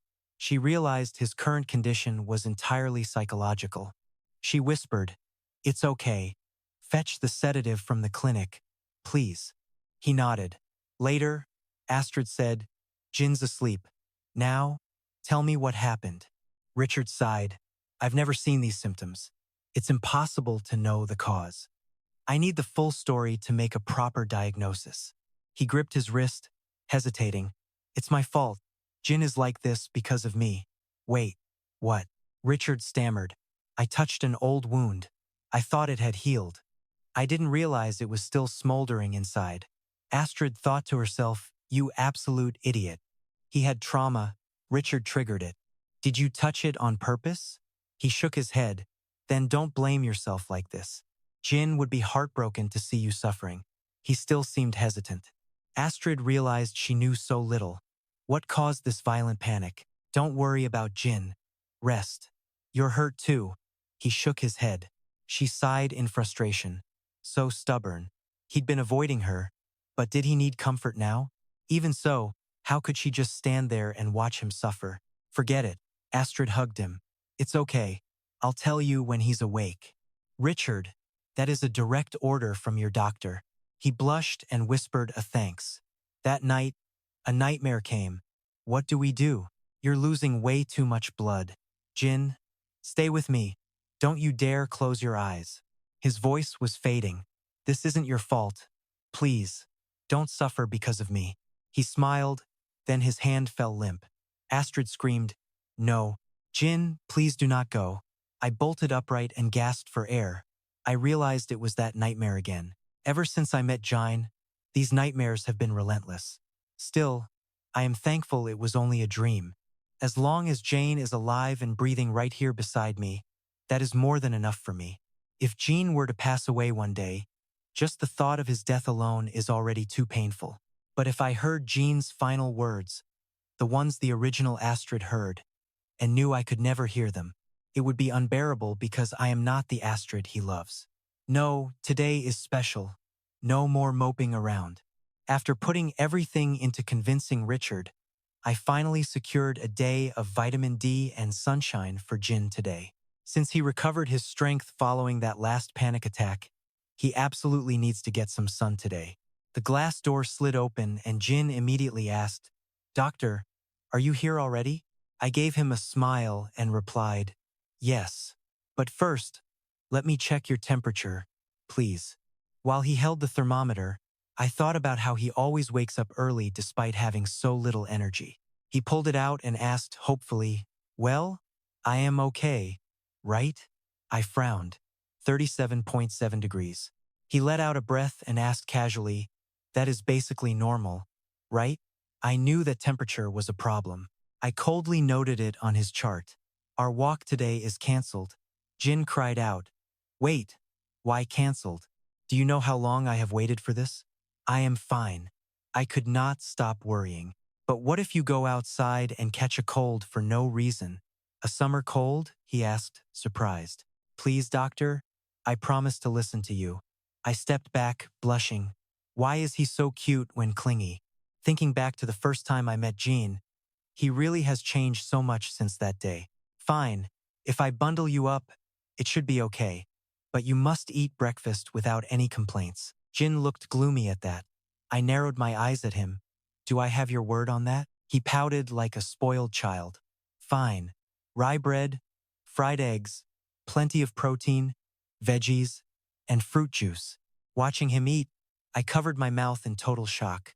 Whoa, this is the first time I have seen John chew so quietly without saying a single word. I kept my promise. I held up 2 fingers. "Perfect, I am proud of you. I think Richard is here." The door opened as Richard walked in with Roden. "Dr. Obers, how is Jean doing this morning?" "He said he has a slight cough," I replied. Richard frowned and sighed. "Then shouldn't we stay inside?" "Still, getting some fresh air is better than staying underground all day long," I argued, trying to convince him. Jean's expression turned stern, making Richard suspicious. "Jin, why are you looking at me like that?" He gripped the tablecloth tightly, then shook his head. "It is nothing." I asked, "Worried I will leave?" "Do not worry. You were good and finished your breakfast, so I will keep my promise to you." He chuckled. "Doctor, you treat me like a child, even though I am much older than you." "Whatever. As long as I get outside, I do not mind." "Roden, you are excited too, right?" The boy smiled brightly. "Yes." I smiled too, thinking about how perfectly they get along together. "Anyway, let's head out now." Roden cheered as the 4 of us finally stepped out onto the surface. I took a deep breath. Wow, it is beautiful. The fresh air felt so incredibly refreshing after everything. Roden suddenly shouted, "Wow, I have never seen a lake this big in my entire life." As the boy ran off, I called out, "Roden." Jin added, "Don't run. You will trip. Walk slowly." Jean noticed Richard's intense gaze. He looked where Richard was watching at Astrid laughing and playing with Roden. Jin's hand tightened. "Richard." Richard turned his head. "Huh? What is it? Did you say something, sir?" Jin asked him. "Since when?" Richard froze for a moment. "What? What do you mean by that?" Jin smiled and shook his head before walking away. "Never mind. It is nothing." Richard frowned in confusion. Jean put his arm around him, mussing his hair. "I am serious. It is really nothing at all." He thought, "That is right. You are not me. You care about me more than anyone else. You trust me and follow me without any doubt. You are a true friend, unlike my own twisted mind. Even though I feel better now, no one knows when that sickness might come crawling back again. But you are stronger than me, reliable and loyal, so I poured everything onto you." Thinking of this, he suddenly covered his mouth and let out a raspy cough that made Richard cry out. Jin, are you okay? From across the room, Asit rushed over in a panic. Jin, what is going on? Seeing her face, he thought how love could make a person so foolish. Then he smiled and said, I am fine. Let us stop here for today. Sorry, doctor, even though it is rare to get out like this. Asit let out a quiet breath. Why are you apologizing? Jin suggested, tomorrow let us go out together again. She nodded immediately. Yes, let us go out together again tomorrow. At the palace, the emperor ordered him to repeat it, and a soldier slowly reported that the Duke of Maskin Mansion was burned down by the Liberation Army, their wealth was distributed to the poor, and the emperor slammed the table, shouting, tell me what happened next. The soldier stammered that the Duke of Maskin family was brutally slaughtered by angry citizens, and then the soldiers were wiped out too. The emperor hissed through gritted teeth. They actually dared to lay hands on a family related by blood to the crown? No matter how I look at it, that bastard seems very much alive. Why did nobody notice that a man with a terminal illness is still breathing? A noble replied tremblingly, Your Majesty, that was months ago when the Grey Lion attacked the capital city prison. During that chaos, a woman vanished from the dungeon. The emperor demanded to know, who was she? The noble replied, Asit Obert, a criminal accused of performing illegal medical procedures on Ob Street. Recent rumors suggest she is now the personal doctor of Jin and that she actually brought him back to life after he had stopped breathing. The emperor smirked with interest. The doctor who saved that man's life is a woman, and a quack at that? Ha ha, what a ridiculous rumor. Still, it does not hurt to check, so put out a bounty on her. It sounds interesting, so make sure she is taken alive. The reward will be 3 million lumen. The nobles below began to murmur. 3 million lumen? That is the same level as the Grey Lion. The emperor continued, I will expect good results from you. The next day, Asit walked in and asked, Jin, are you ready for our walk? He grabbed a cane and turned his head, saying, Yes, let me just grab my coat. Asit suddenly looked around in confusion. Wait, Richard is not here today. He answered, he has another very important mission to attend to, so he could not come along. Hearing that, she stammered, So who will be our escort today? Jin calmly replied, A friend who works outside the underground city will help us today. He should be arriving any moment now. Just then, a voice rang out. Hey, sorry I am late. I was out drinking with a client last night. Do I still smell like booze? Asit thought silently. That man looks really familiar. Oh right, he was present at the executive board meeting. Right then, the man who just walked in said, You can barely take care of yourself. Why are you dragging a child along too? This is such a hassle. Asit quickly covered Rodin's ears, thinking, I do not like that attitude. Jin's face darkened as he said, This is a friend I care about, so watch your mouth. He replied, Okay, I get it. Let us just go then. Aren't we late because of me anyway? Rodin looked up and asked Astrid. He said that I am a friend he cares about. Standing on the grass, Astrid suddenly felt uneasy. Jin, is that man a merchant? He nodded. Yes, he actually runs a trading company under a fake identity. Asit grew more suspicious. So why is a merchant acting as our escort? Seeing her worried face, Jin explained that Richard's mission was vital, so most of the soldiers had been deployed elsewhere. They planned to hire guards from the company, but he volunteered because it seemed fun, and a simple escort job should be fine. Asit smiled and said, I see. Internally, she wondered, how can he read my thoughts without even looking at my face? But that sly attitude of his made me feel uneasy. When they returned that evening, Jin said gratefully, Thank you for today, doctor. Astrid shook her head. It was nothing. Go inside and rest. Just then, Richard suddenly ran in from outside. Jin, surprised, asked him about the results. Richard wiped his sweat and replied that the operation at the Maskin Mansion ended safely, and the assets were distributed to the slums. Hearing that, Astrid suddenly remembered the Maskin family were the emperor's maternal relatives. In the original story, Rodin was the one who wiped them out. She was startled, wondering if that event had already taken place. Then Richard added that during the chaos, angry citizens had beaten every single member of the Maskin family to death before anyone could even intervene. Her mood suddenly dropped. Even so, it seemed that everything was still following the flow of the original novel. Jin said, "That makes me feel uneasy, but it is a fitting end for those who exploit the people." Hearing Jin speak so coldly, Asit was stunned because this was her first time seeing him like this. Opposite them, Richard scratched his head and told Jin that was not the problem. The Emperor will now be obsessed with killing you. And furthermore, it seems the existence of Dr. Ob has been exposed to the Empire. Asit took the wanted poster and muttered, "Capture her alive at all costs. The reward is 3 million lumen." Astrid Obert thought in total shock, "Am I actually wanted?" Her father was a stingy doctor who only ever cared about making money. Thanks to him, Astrid never lacked a thing. When he died, she inherited 500,000 lumen. Even after 6 years of feeding and clothing homeless children, she still had plenty of money left. Thinking about it, Astrid couldn't help but be stunned by her current balance. It was 6 times that amount. How much exactly is 3 million lumen? Seeing her face, Jin suddenly chuckled, making her frown.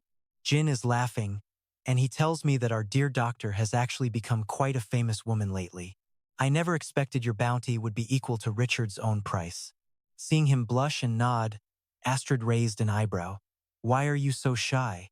After he finished laughing, Jin reassured her, "Don't be afraid, doctor, because I am going to protect you myself."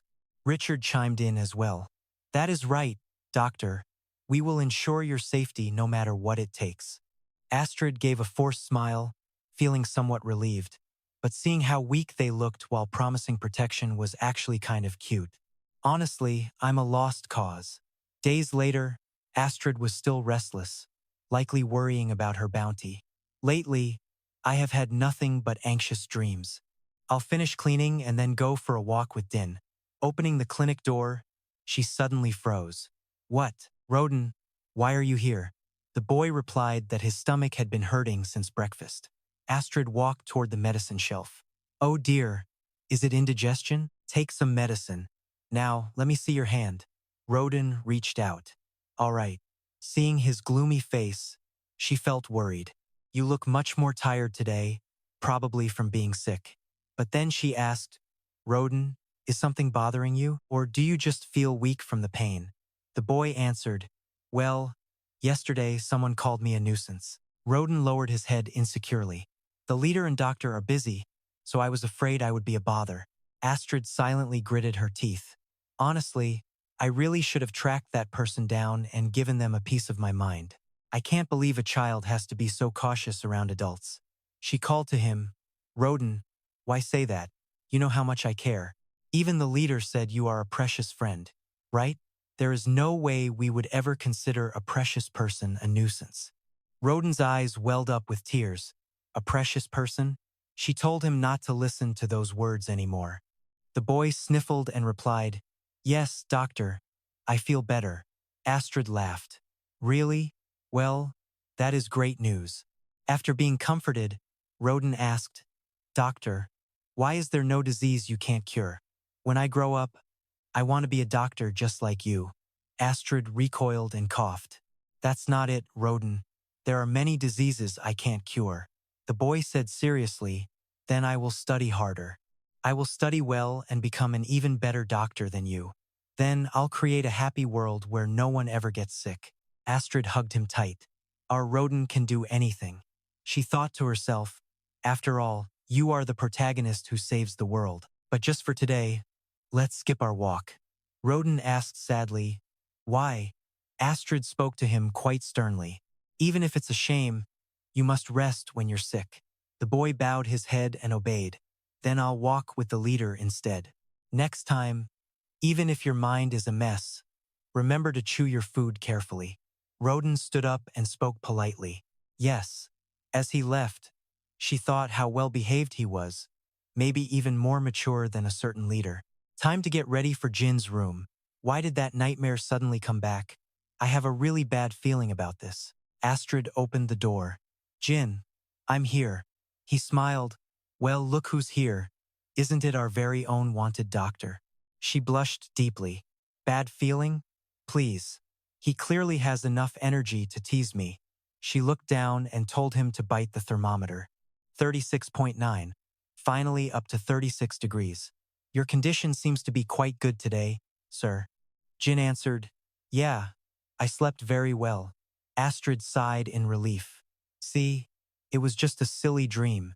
Richard smiled on the grass. Jin, you look quite happy today. Astrid agreed, right? You see it too, don't you? Yes, he looks healthier than usual. Astrid suddenly frowned. Still, the atmosphere today feels strangely heavy. Is it the weather? Even the birds aren't singing. As the words left her lips, a voice echoed from behind. Hello, Jin. All three turned at once, high alert. Across from them, Arak continued, Is Richard here too? Astrid covered her mouth. That tattoo. Richard took a step forward. While Jin struggled for every heavy breath, Arach spoke once again. Long time no see. How long has it been? 20 years. Astrid swallowed hard. Arak, leader of the Black Spiders. Jin finally spoke up. You? Why are you here? Astrid quickly tried to comfort him. Jin, stay calm, breathe deep. She thought worriedly that Jin looked like he was having a panic attack. Was it because of her? This sounds crazy, but those two look exactly alike. What? Is there a relationship? No, impossible. Richard raised his gun to question her. Why are you here? Arak flashed a sick smile. Jean's birthday is coming. Can't I come to celebrate? Richard, why so tense? Scared I'll kill Jin? He frowned and said, You are exactly that kind of person. She laughed out loud. Well, saying I have no intention would be a lie. But you know what, looking at his state, she might not even need to finish him, he is already fading. Astrid quickly comforted the man beside her. Jin, it is okay. I am right here with you. He looked up at her and spoke clearly. Arak, stop talking nonsense. I will not die just to satisfy your twisted desires. Arak waved her hand and said, How impressive. I just came to say hello, but I should probably go now. It was lovely to see your face again, my son. Even after returning, Astrid remained in total shock. Did I hear that right? Is Jin actually the son of Arak? Wait, she actually thought about killing her own child? She even insulted him, claiming he looked like he was about to die? Is the trauma Richard mentioned because of Arak? What on earth happened that just seeing his mother triggers a massive panic attack? Suddenly, a massive tremor shook the ground. Astrid jumped, crying out, What was that? An earthquake? Or is a volcano erupting? Richard said calmly, Oh, sorry. I probably should have warned you about that beforehand. Jin explained that it was the sound of the sewers being sealed. They had to destroy any exposed paths. Astrid realized, right, those were the routes the black spiders discovered. Then she stammered, I am so sorry. It is my fault for insisting on that walk. Jin immediately panicked. What are you saying? Doctor, look at me. I feel much better thanks to you. Richard added, She is right. You are our savior. Jin patted her head. Do not apologize for things like that. Besides, seeing Richard act like this is making me embarrassed. Astrid answered gloomily, Thank you. Richard suddenly paused, letting out a small sound and hesitating. He turned toward Jin as if asking for permission. After a brief hesitation, Jin said, Let us go inside and talk. A long time ago, in the darkness of a certain house, Arak slapped Jin across the face and screamed, Do not look at me like that. Do not look at me with eyes like your father's. Get out. I grew up filled with resentment and hatred for a biological father I had never even met. I always told myself that if we met, I would deny my own blood. But before I could say a word, I saw him for the first time. That day, a man was brought in. Arak ordered his blindfold removed. The man froze and gasped out her name. Arak gave a smile that chilled the bone. John Lauren, it has been a long time. He fell to his knees. Arak, please do not do this. You know that I love you. She burst into a fit of crazed laughter. Love? After you played me and tossed me aside with sweet lies? I was only 17. Did you think running back to your noble family would hide you? Look at us now. I caught you. I gathered power and built an entire army just to destroy you. And once you are gone, I will use this force to achieve something even greater. Thanks for the motivation. By the way, I have prepared a place for your son to say goodbye. Are you happy? John was stunned. My son? Before he could finish, he was executed right in front of Jin as Arak bid him farewell. Goodbye, John. The scream pierced through even as I covered my ears. Blood spilled everywhere. I could not run away. As he curled into a ball, Arak approached again. Jin, what is wrong? Look closely. This man is your father. He called out in terror. Father. That madwoman sneered. Those eyes are exactly like yours, aren't they? The eyes I hate the most. Jin scrambled back in a blind panic, only able to make whimpering sounds. Back in the present, Jin took a very deep breath. Since then, no matter how much time passes, the horror of seeing her never fades. Pathetic, isn't it? Astrid quickly grabbed his arm. It is not shameful at all. No one could go through that and come out of it acting normal. So, thank you for enduring it. Jin, you have truly been through too much already. Richard stepped forward, placing a hand on his leader's shoulder and offering a sincere smile. The atmosphere grew so warm that Jin finally laughed. Inside the greenhouse, he asked, Richard, did you get the doctor home safely? He replied that he had. She said she would be working at the clinic for a while. Jin suddenly said, Richard, I am always grateful for you. Huh? Where did that come from? He smiled. I am just remembering old times. Since we were kids, you always believed in me and got angry for me. Richard said bluntly, Of course I did. Who would not be furious seeing you come home after being beaten like that? Jin spoke again. Even when I was impulsive and said I wanted to leave the village, and when I brought Lai with me to start the Liberators, you followed my lead without complaining once. I am truly grateful for that. Richard said impatiently, You are so smart, yet there are still things you do not understand. Jin paused. What? What do you mean? He scratched his head. It is not just because you are my friend. Your words and your ideals mapped out a path that I actually wanted to follow. I follow you because I personally want to, and that is why we have stayed together until now. Simple loyalty alone would not have kept us together for this long. Jin bowed his head and laughed softly. Ha, you are right. I never realized that. Richard said grumpily, Stop laughing. Jin stopped laughing and spoke seriously. Richard, can you trust me and follow my lead one more time? He did not answer immediately, instead asking, What is it? Jin said thoughtfully, The more I think about it, the more I feel something is off. Richard sat down and leaned forward. Look, Jin, I told you already. You are talking in circles and cutting out details. I have no idea what you mean. He asked seriously, I mean, how did that woman know the exact moment I'd be there? Don't you find that strange at all? Richard rubbed his chin. It is odd. How did she get there? And why? Jin gave a bitter laugh. Does the reason even matter anymore? She came to kill or betray us. That's just the kind of person she is. Honestly, I am a bit hesitant to say this. I think there is a spy in the underground city. Those words startled Richard. Look at the failure of the armory raid. And now her appearance at the lake, Richard muttered. Jin nodded. I hate doubting comrades who fought by our side. But the room went silent. After a long pause, Richard spoke up. Fine, I will investigate. I will focus on anyone who knew the patrol routes. Jin replied gratefully. Thanks, Richard. Richard stood up to leave. I'm heading out. Get some sleep. Jin nodded. You too, man. After Richard left, Jin stayed lost in thought. At least we know the motive behind this was not just about the money. If it was profit, they would have sold us out to the Empire, not the Black Spiders. That thought offered a little comfort. Inside the clinic, a cup of medicine sat quietly on the desk. After a moment of hesitation, she drank it all down. Then she slumped over and groaned, Oh my God, no wonder the kitchen has been so busy and everyone is acting so excited lately. How could nobody tell me that Jin's birthday was coming up? Not a single person mentioned it until now. At the very least, I did not want to hear that news from the mouth of some low-life villain. While she was sulking, Lai called out, Hey doctor, your stitching technique looks a bit strange today. Is everything okay?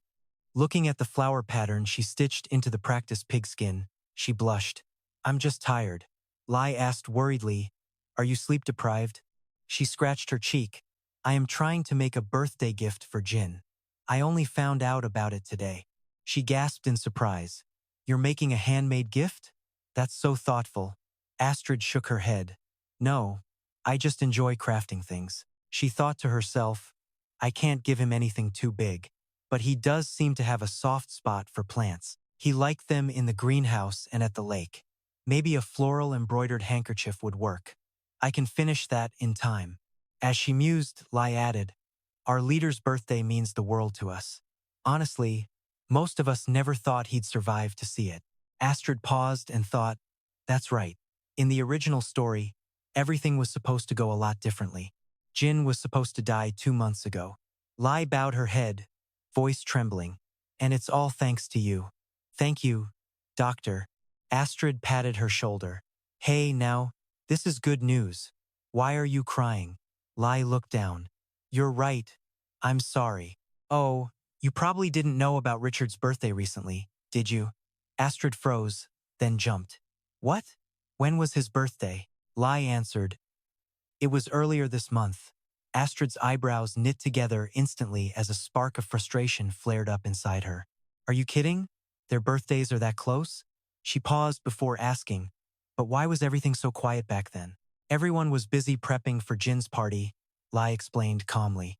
Besides, Richard really hates making a big fuss over his own birthday. Astrid thought that sounded exactly like Richard. He says that, but deep down, he was probably feeling a little bit lonely. She asked Lai, what did you get him? I need some gift ideas.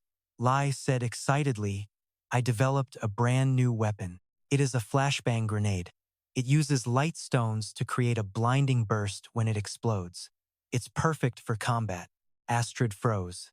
That doesn't help me with gift ideas at all. How am I supposed to top a tactical flashbang? The next morning, a knock at the door woke her from a daze. Gid was standing there with a morning smile.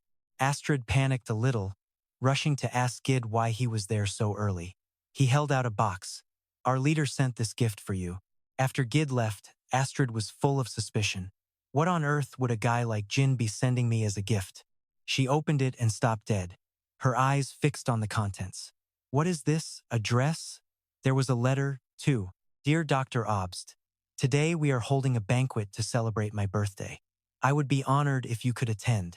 I figured you might not have the right attire for the occasion, so I sent this dress. I will see you then. Finishing the letter, she held up the blue dress. That is a first. I've never seen someone give out gifts on their own birthday. Back at the office, Richard spoke up. Happy birthday, Jin.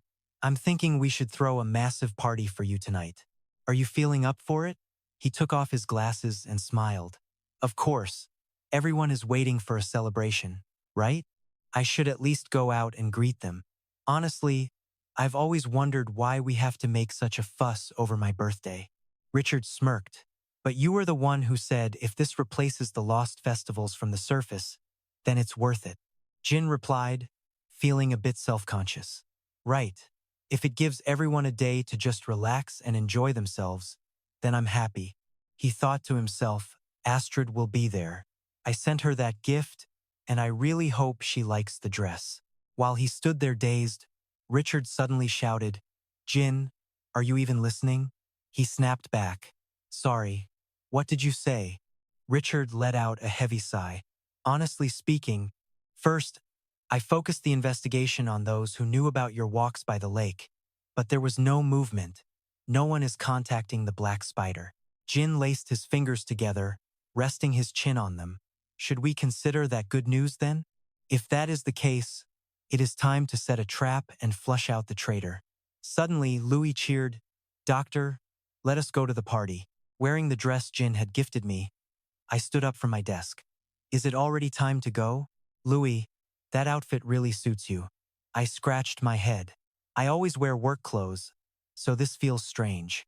Do I look okay? I thought about how conservative society was, where women were judged for wearing pants. It was truly impressive. If anyone dares to say a word, I will not let it slide. You look beautiful, Louis smiled. Wait, where did Rick go? You two are always together. The door opened and he stepped in. I am here, I exclaimed. Wow, Rick, you look so sharp. He scratched his head, admitting that he felt pretty awkward in this outfit. I replied calmly that it was no big deal, just have fun tonight. Let us go. Louis pointed to the grand hall. I was amazed. Wow, this place is massive. I never imagined so many people were living in this underground city. I suppose it is because I have only met a very limited group of people. Just then, Roden's voice rang out. Doctor. I turned and said, Roden, you made it. The boy walked up with a bright smile. Hello, Sister Louie and Brother Rick. I cried out, Roden, you are so cute. The girl warned, better sit down fast or there will be no spots left. I nodded. Thank you. Roden grabbed my hand, saying he would lead me to an empty spot he found. The boy shook his head. I felt so moved.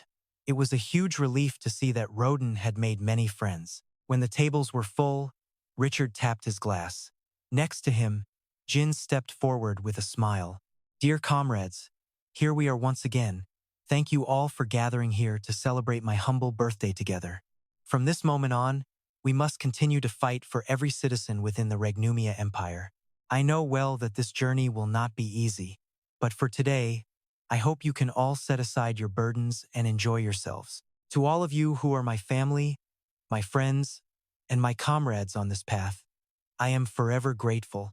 Richard added, to celebrate Jin's birthday, I would like to propose a toast. Please, everyone, raise your glasses. The entire hall erupted at once with the words, for Jin. I took a sip of my drink, unsure what to think.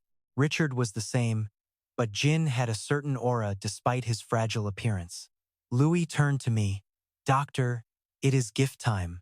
I nodded. Let us go. But as the two of us approached, Richard's voice could already be heard. Here, I have a gift for you. I have never seen someone like you, giving out presents to others on your own birthday. Just open it. After unwrapping it, Jin said in surprise, Oh, is this an ancient book about the dwarf civilization? Louis exclaimed, Wow, I cannot believe something like that still exists. Jin smiled and said, It was not easy to find. Thank you. Richard shook his head. If you are truly grateful, then just stay alive for a while. Louis stepped forward. I also prepared a gift, a blend of modern technology and dwarven techniques. Jin teased, Using me for your hobbies? I stared at my gift, unsure how to respond. Compared to everyone else, my present looked far too simple. Maybe I should say the gift is late and give it next time. After leaving Jin, I let out a yawn. Maybe I drank too much. Just then, Louis's voice suddenly rang out nearby. I turned and said, Louis, you seem to be having a great time. She giggled. Yes. Oh, right, Dr. Obst. Why didn't you come over when we were giving out the gifts? I quickly covered Louis's mouth. Be quiet. Well, mine was much smaller than the others, so I thought I should prepare something else. She asked, totally confused. From a distance, Rick came running over. Sister, that is enough. You know you cannot handle your liquor. Louis froze. Are you saying I cannot drink? You want to test me? Bring more wine. Seeing him sacrifice himself to drag her away, I was so grateful. I thanked Rick silently, then slipped out of the party, disappearing into the dark, quiet shadows. I let out a quiet sigh. I definitely overdid it. Just then, Jin's voice echoed behind me. Doctor! I jumped and shrieked. Jin, what are you doing out here? Are you already bored of the party? I asked guiltily. No, I just needed some fresh air to sober up. Jin teased that the dress looked great on me. Do you like it? Oh, well, thank you. It actually feels good to dress up like this once in a while. Jin's smile suddenly falters. His eyes glazed over as if he had just seen the most beautiful sight on earth. Snapping back to reality, he asked, I was going for a walk. Care to join? Astrid blinked. A walk? Where to? Jin reached out his hand and spoke softly. A place I love. I am certain you will love it too. I promise. When they arrived, Astrid gasped. Wow, it's gorgeous. Jin explained. It's a quarry. It looks plain now, but every stone glows differently once mined. Careful now, the ground is quite slick. Take my hand. Astrid stammered. Okay. She wondered if she could trust him. Ahead of her, Jin called out, this way. Seeing the turquoise water inside, she gasped again. There's a lake inside the mine? Jin gave a peaceful smile. Whenever my mind was racing, I would come here. This place always brought me a sense of true peace. Getting around is harder now, so I rarely visit. He turned to her. Anyway, you can talk to me. The doctor froze. She thought nervously. Talk about what? My secret? That I'm not really Astrid, or that I'm just a fraud with no clue? Jin's eyes softened with pure kindness. You're hiding something, aren't you? Don't bother lying. Astrid stammered. What are you talking about, sir? I brought a gift. But Jin leaned in. I am not very patient. Doctor, give it here. Astrid hesitated, not intending to show it yet, but she handed over the small box. Here, I'll get you something better soon. Happy birthday, Jin. He took the tiny box and pointed to it. May I open this? She nodded. Jin untied the ribbon and looked surprised. Lavender? Why did you choose lavender? Astrid looked down shyly. Because I like them. Jin paused, pulling the cloth from the box. Me too. I love them too, doctor. This time, it was Astrid's turn to freeze. Her face turned beet red like a tomato. Wait, what? Jin exhaled softly and gave her a radiant smile. I just meant I like lavender. The scent is soothing, and it's a beautiful flower. Did you embroider this yourself? Yes, she replied, heart pounding. What on earth was she even expecting him to say? Why was she so flustered? After a moment of silence, Jin spoke again. Thank you. Astrid hesitated. It's nothing, really. I just put it together quickly. I will get you a much better gift later on. He frowned slightly. What do you mean? Doctor, what is better than a gift made with such heart? Astrid shook her head. No, it is not that. Before she could finish, Jin cut her off. I never thought I would live to see another birthday. Without your help, I wouldn't be here today. Richard and the others might be hurt, but I was ready to end my life long ago. The more I wanted to live, the deeper my despair became. Astrid stared down at her reflection in the water, remaining silent. I faced death once too, but it happened so fast I didn't have time to process the fear. I can't imagine living with that shadow over me every single day. The man has truly endured so much pain. After a brief silence, Jin spoke. Meeting you gave me hope again. Thank you for being my doctor. Astrid smiled. Thank you too, Jin, for choosing to stay alive and be here with us. Truly. Another day passed. A voice echoed down the hallway. Richard. He turned around. Good morning, doctor. Is something wrong? Astrid smiled. Not at all. I just wanted to give you this. Here, Richard. He took the gift box, looking completely baffled. What is this for? She scratched her cheek shyly. I realized your birthday passed. It took me a bit of time to prepare this, so I'm sorry it's late. Here. Richard opened the box. Seeing the gray lion face inside, his cheeks instantly flushed a deep red. Thanks. I didn't expect a gift like this. Astrid watched him. Is he blushing? How unexpected. She spoke up. Well, I should get going. But Richard stopped her. Wait, doctor. Astrid paused. Yes? He bowed his head. I need to apologize. Astrid was confused. Apologize? For keeping your distance? As she wondered, Richard spoke slowly. Doctor, I'm sorry. Astrid froze. What? You felt like this all this time? Richard, you really didn't need to carry that heavy burden of guilt until now. He continued, it wasn't just what I did to you, but the fact that I never even said I was sorry. It weighed on me. Astrid spoke softly. Richard, do you remember the things I told you back then? I understood then, and I understand now. Richard immediately remembered her kindness. What? It's okay. I get it. I know exactly how painful it is to watch someone you love suffer. I smile and finish the thought. I truly understand how much you want to save Jean. At that time, I was just being selfish, only thinking about my own escape. Forget it, Richard said. his voice thick with emotion. You really are too good for this world. The doctor thought she was being far too kind. In the glass room, he opened the door. Jin, time for your morning checkup. He looked up. Doctor, you're here? Azid asked. Still reading that book about dwarves? He nodded. Yes, there's actually a lot of fascinating stuff in here. Looking at the strange writing on every page, she couldn't help but feel a deep sense of admiration. It's truly incredible that you can read a book written in a language that vanished nearly 1,000 years ago. Then she asked, but you haven't held any board meetings lately. Is your workload finally getting lighter? Jin slowly closed the book. I meant to tell you sooner, but I need your help. Asit froze. Me? Help with what? Jin spoke calmly. Currently, I'm in a position where I can't officially carry out my duties. So, I'd be very grateful if you kept my medical condition a secret. It would be even better if you stayed by my side to make it look like I'm suffering from a serious illness. Astrid went quiet. Her small brain was working at full capacity to process everything. Keeping patient info private is standard medical ethics, but do you really need to fake being sick for work? Thinking back, you stopped teaching Rodin recently. That must be related. Please, can't you just tell me what's going on?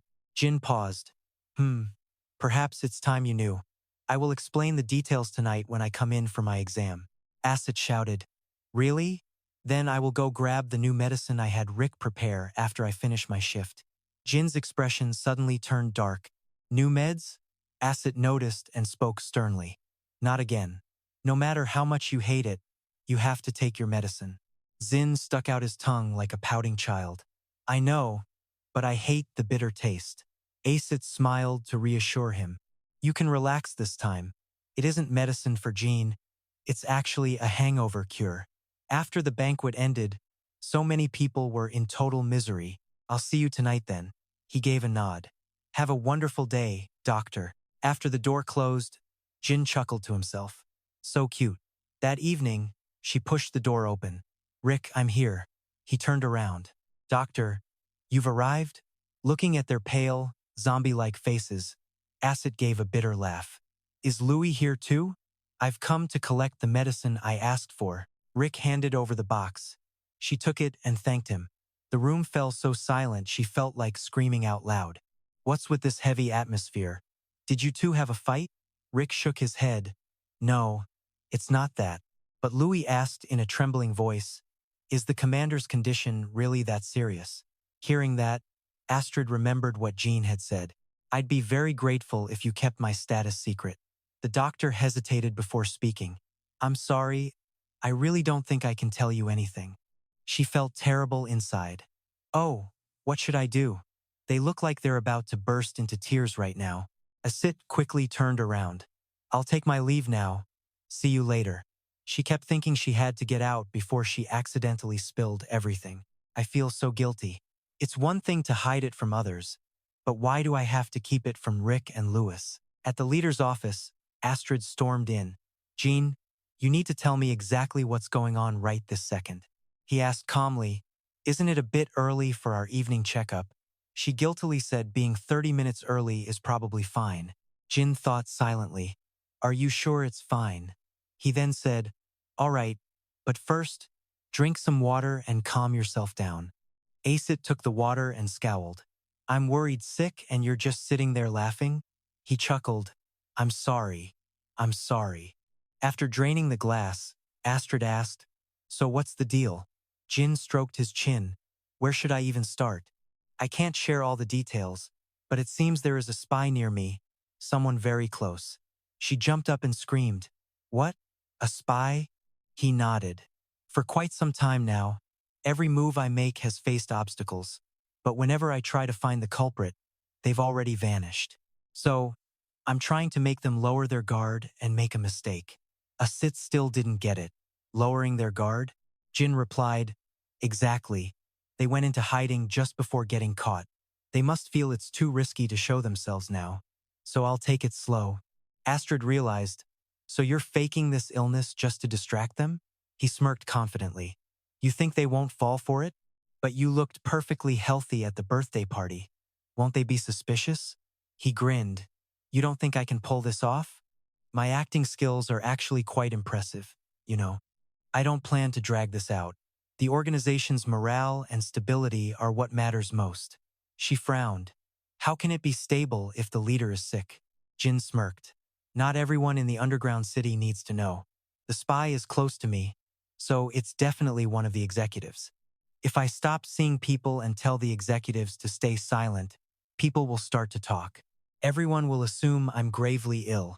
Astrid went quiet, thinking that the reactions from Rick and Louis were already proving his point. Jin continued, "So for now, Richard will handle the guests." She suddenly interrupted, "Why on earth are you laughing?" "I just pictured Richard lying like a talking puppet," he replied. Was Astrid really that shocked to hear him say something like that? She could not wrap her head around it. Then she asked, "Is it really okay to keep both Rick and Lai in the dark?" She was not even finished speaking when Jin cut in. "How could I possibly fool the doctor who checks my condition every single day?" Astrid let out a long sigh. "Oh man," his voice dropped, and she looked anxious. Astrid's face turned bright red as she stammered, "Well, yeah, I guess I am actually worried." Jin chuckled. "Are you feeling better now? For this plan to actually work, can you stay by my side for just a little longer?"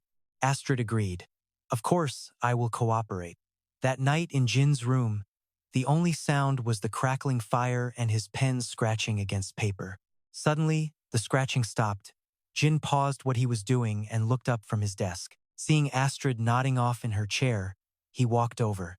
"Doctor, are you exhausted? If you are that tired, why not rest here?" He patted the bed, and she blushed, yelping, "What?" Jin laughed. "What is going through your head? It is a huge bed. Just lie down." Astrid stammered, "No, I was not." Git cleared his throat loudly from the corner. "Ahem. I think I will just wait outside." "No!" Astrid yelled quickly. "I am not lying down. And even if I did, you do not need to leave. It was just a misunderstanding." The peaceful days dragged on. I was so bored I actually started knitting. Meanwhile, Jin seemed completely lost in that book Richard gave him. Only the kids, kept completely in the dark, were the ones truly suffering through all this mental stress. One day, out of pure boredom, Astrid asked, "By the way, how did you two even meet?" Jin looked up and hummed thoughtfully. "Richard, we were childhood friends in the slums. It was a notoriously dangerous place, so we had to rely on each other to survive.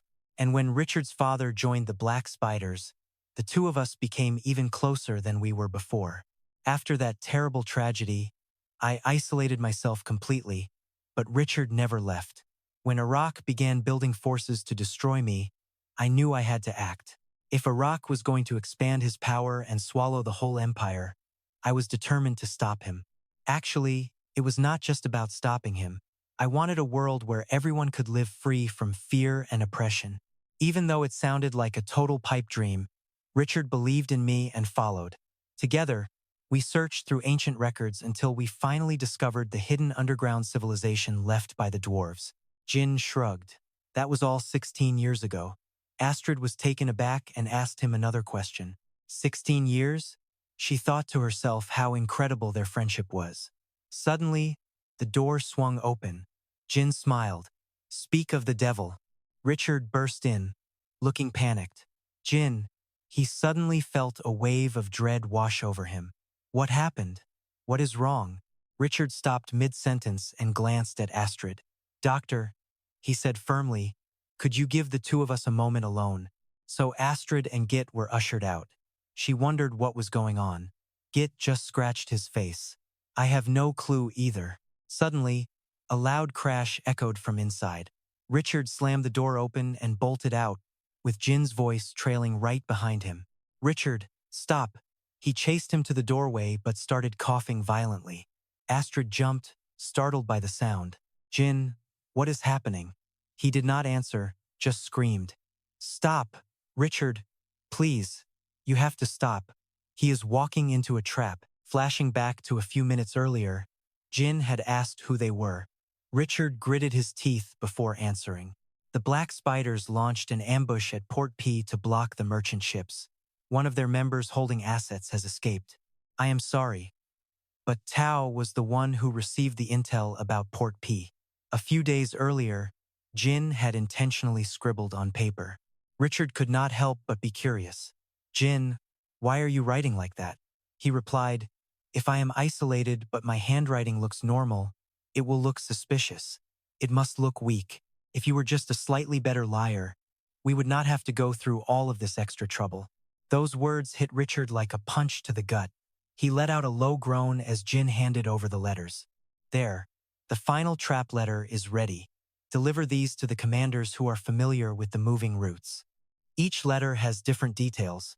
We just need to wait and see which set of information triggers a move from the Black Spiders. Back in the present, he noted that since the port was hit and a member escaped, it meant Tao had realized it was a trap. The room went dead silent. After a long pause, Richard gritted his teeth and turned toward the door. I am going to find Tao. Jin tried to stop him.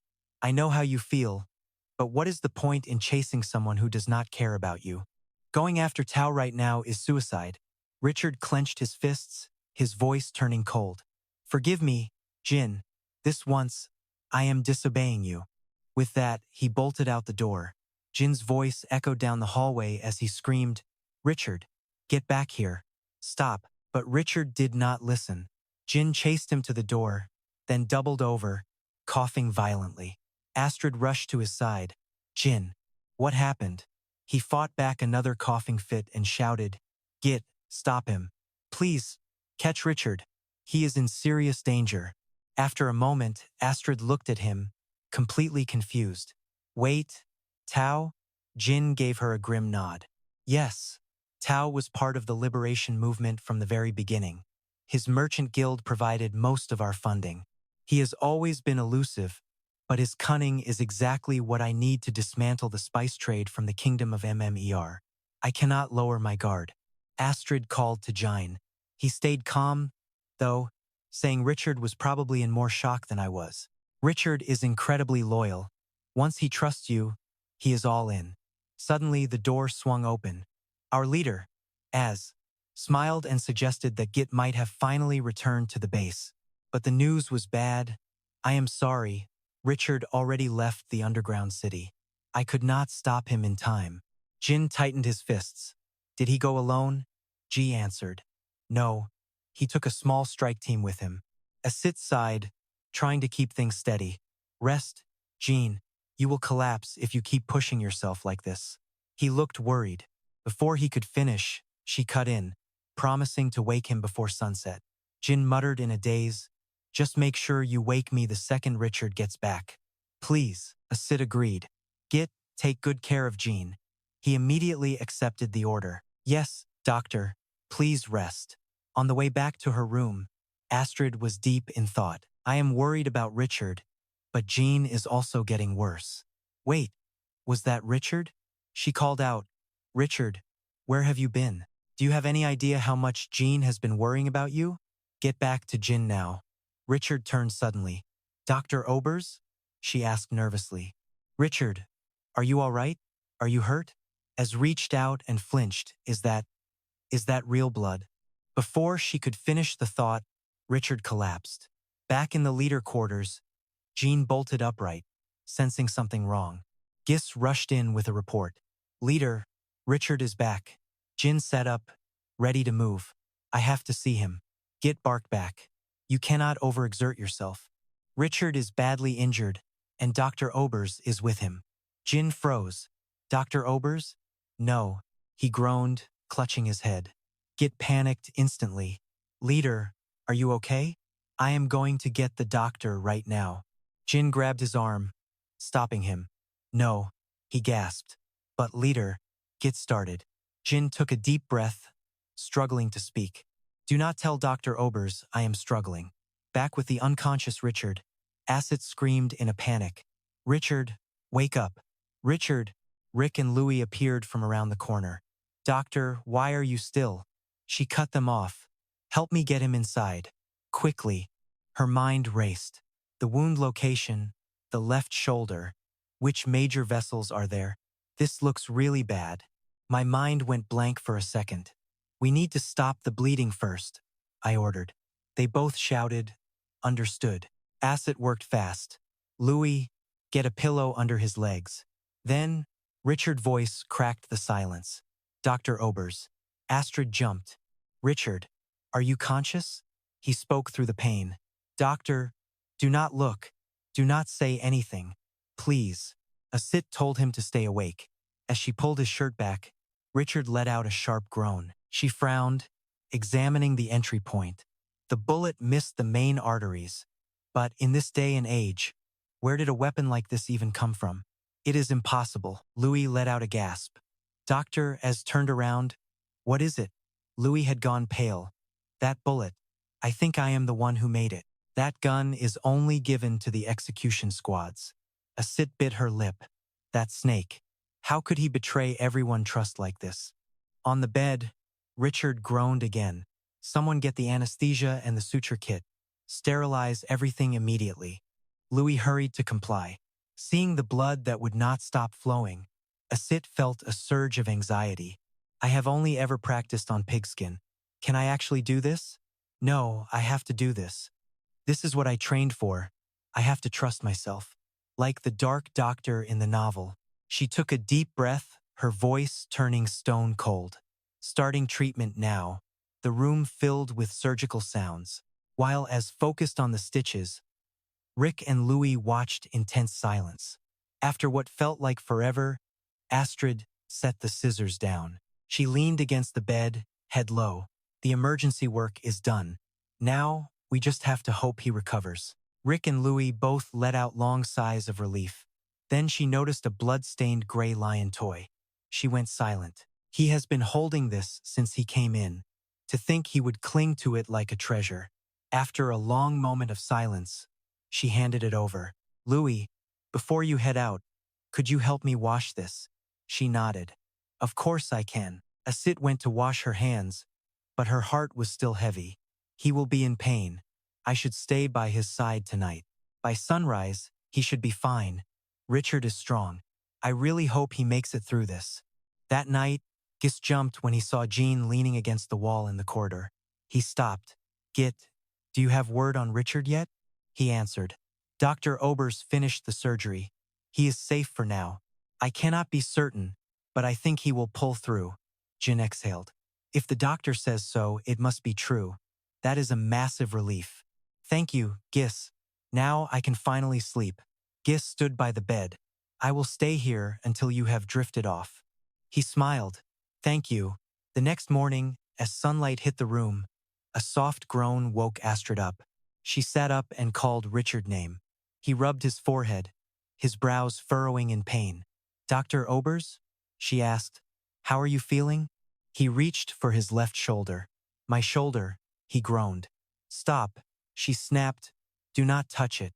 I will get you some painkillers right now. Can you feel your fingertips? Can you move them? Richard replied, I think I am doing okay. He sat up on his own, leaving her stunned. Was this really the man shot yesterday? How could he be this calm? She asked what happened. What about Tao? Richard hissed through gritted teeth. He escaped. I cannot face Jin after failing like this. Asset was left speechless. See, I told you it was a mistake to follow. She tried to comfort him softly. That betrayal clearly cut deep. I understand, Richard stammered. Thank you for saying that. Suddenly, Asset felt a surge of doubt.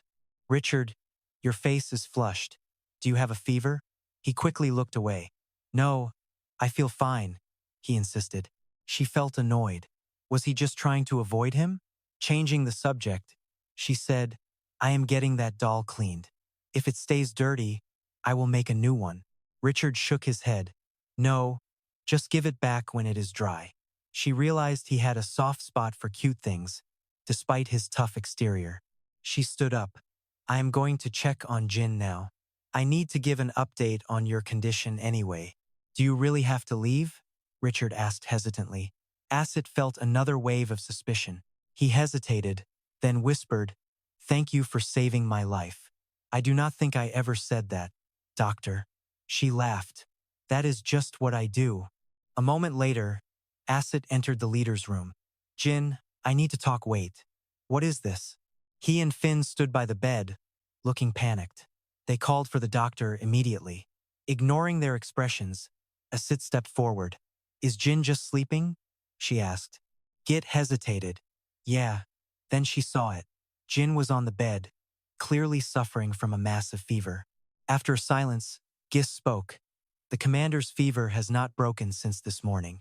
Asit gasped. What? Thanks for watching today's video, everyone.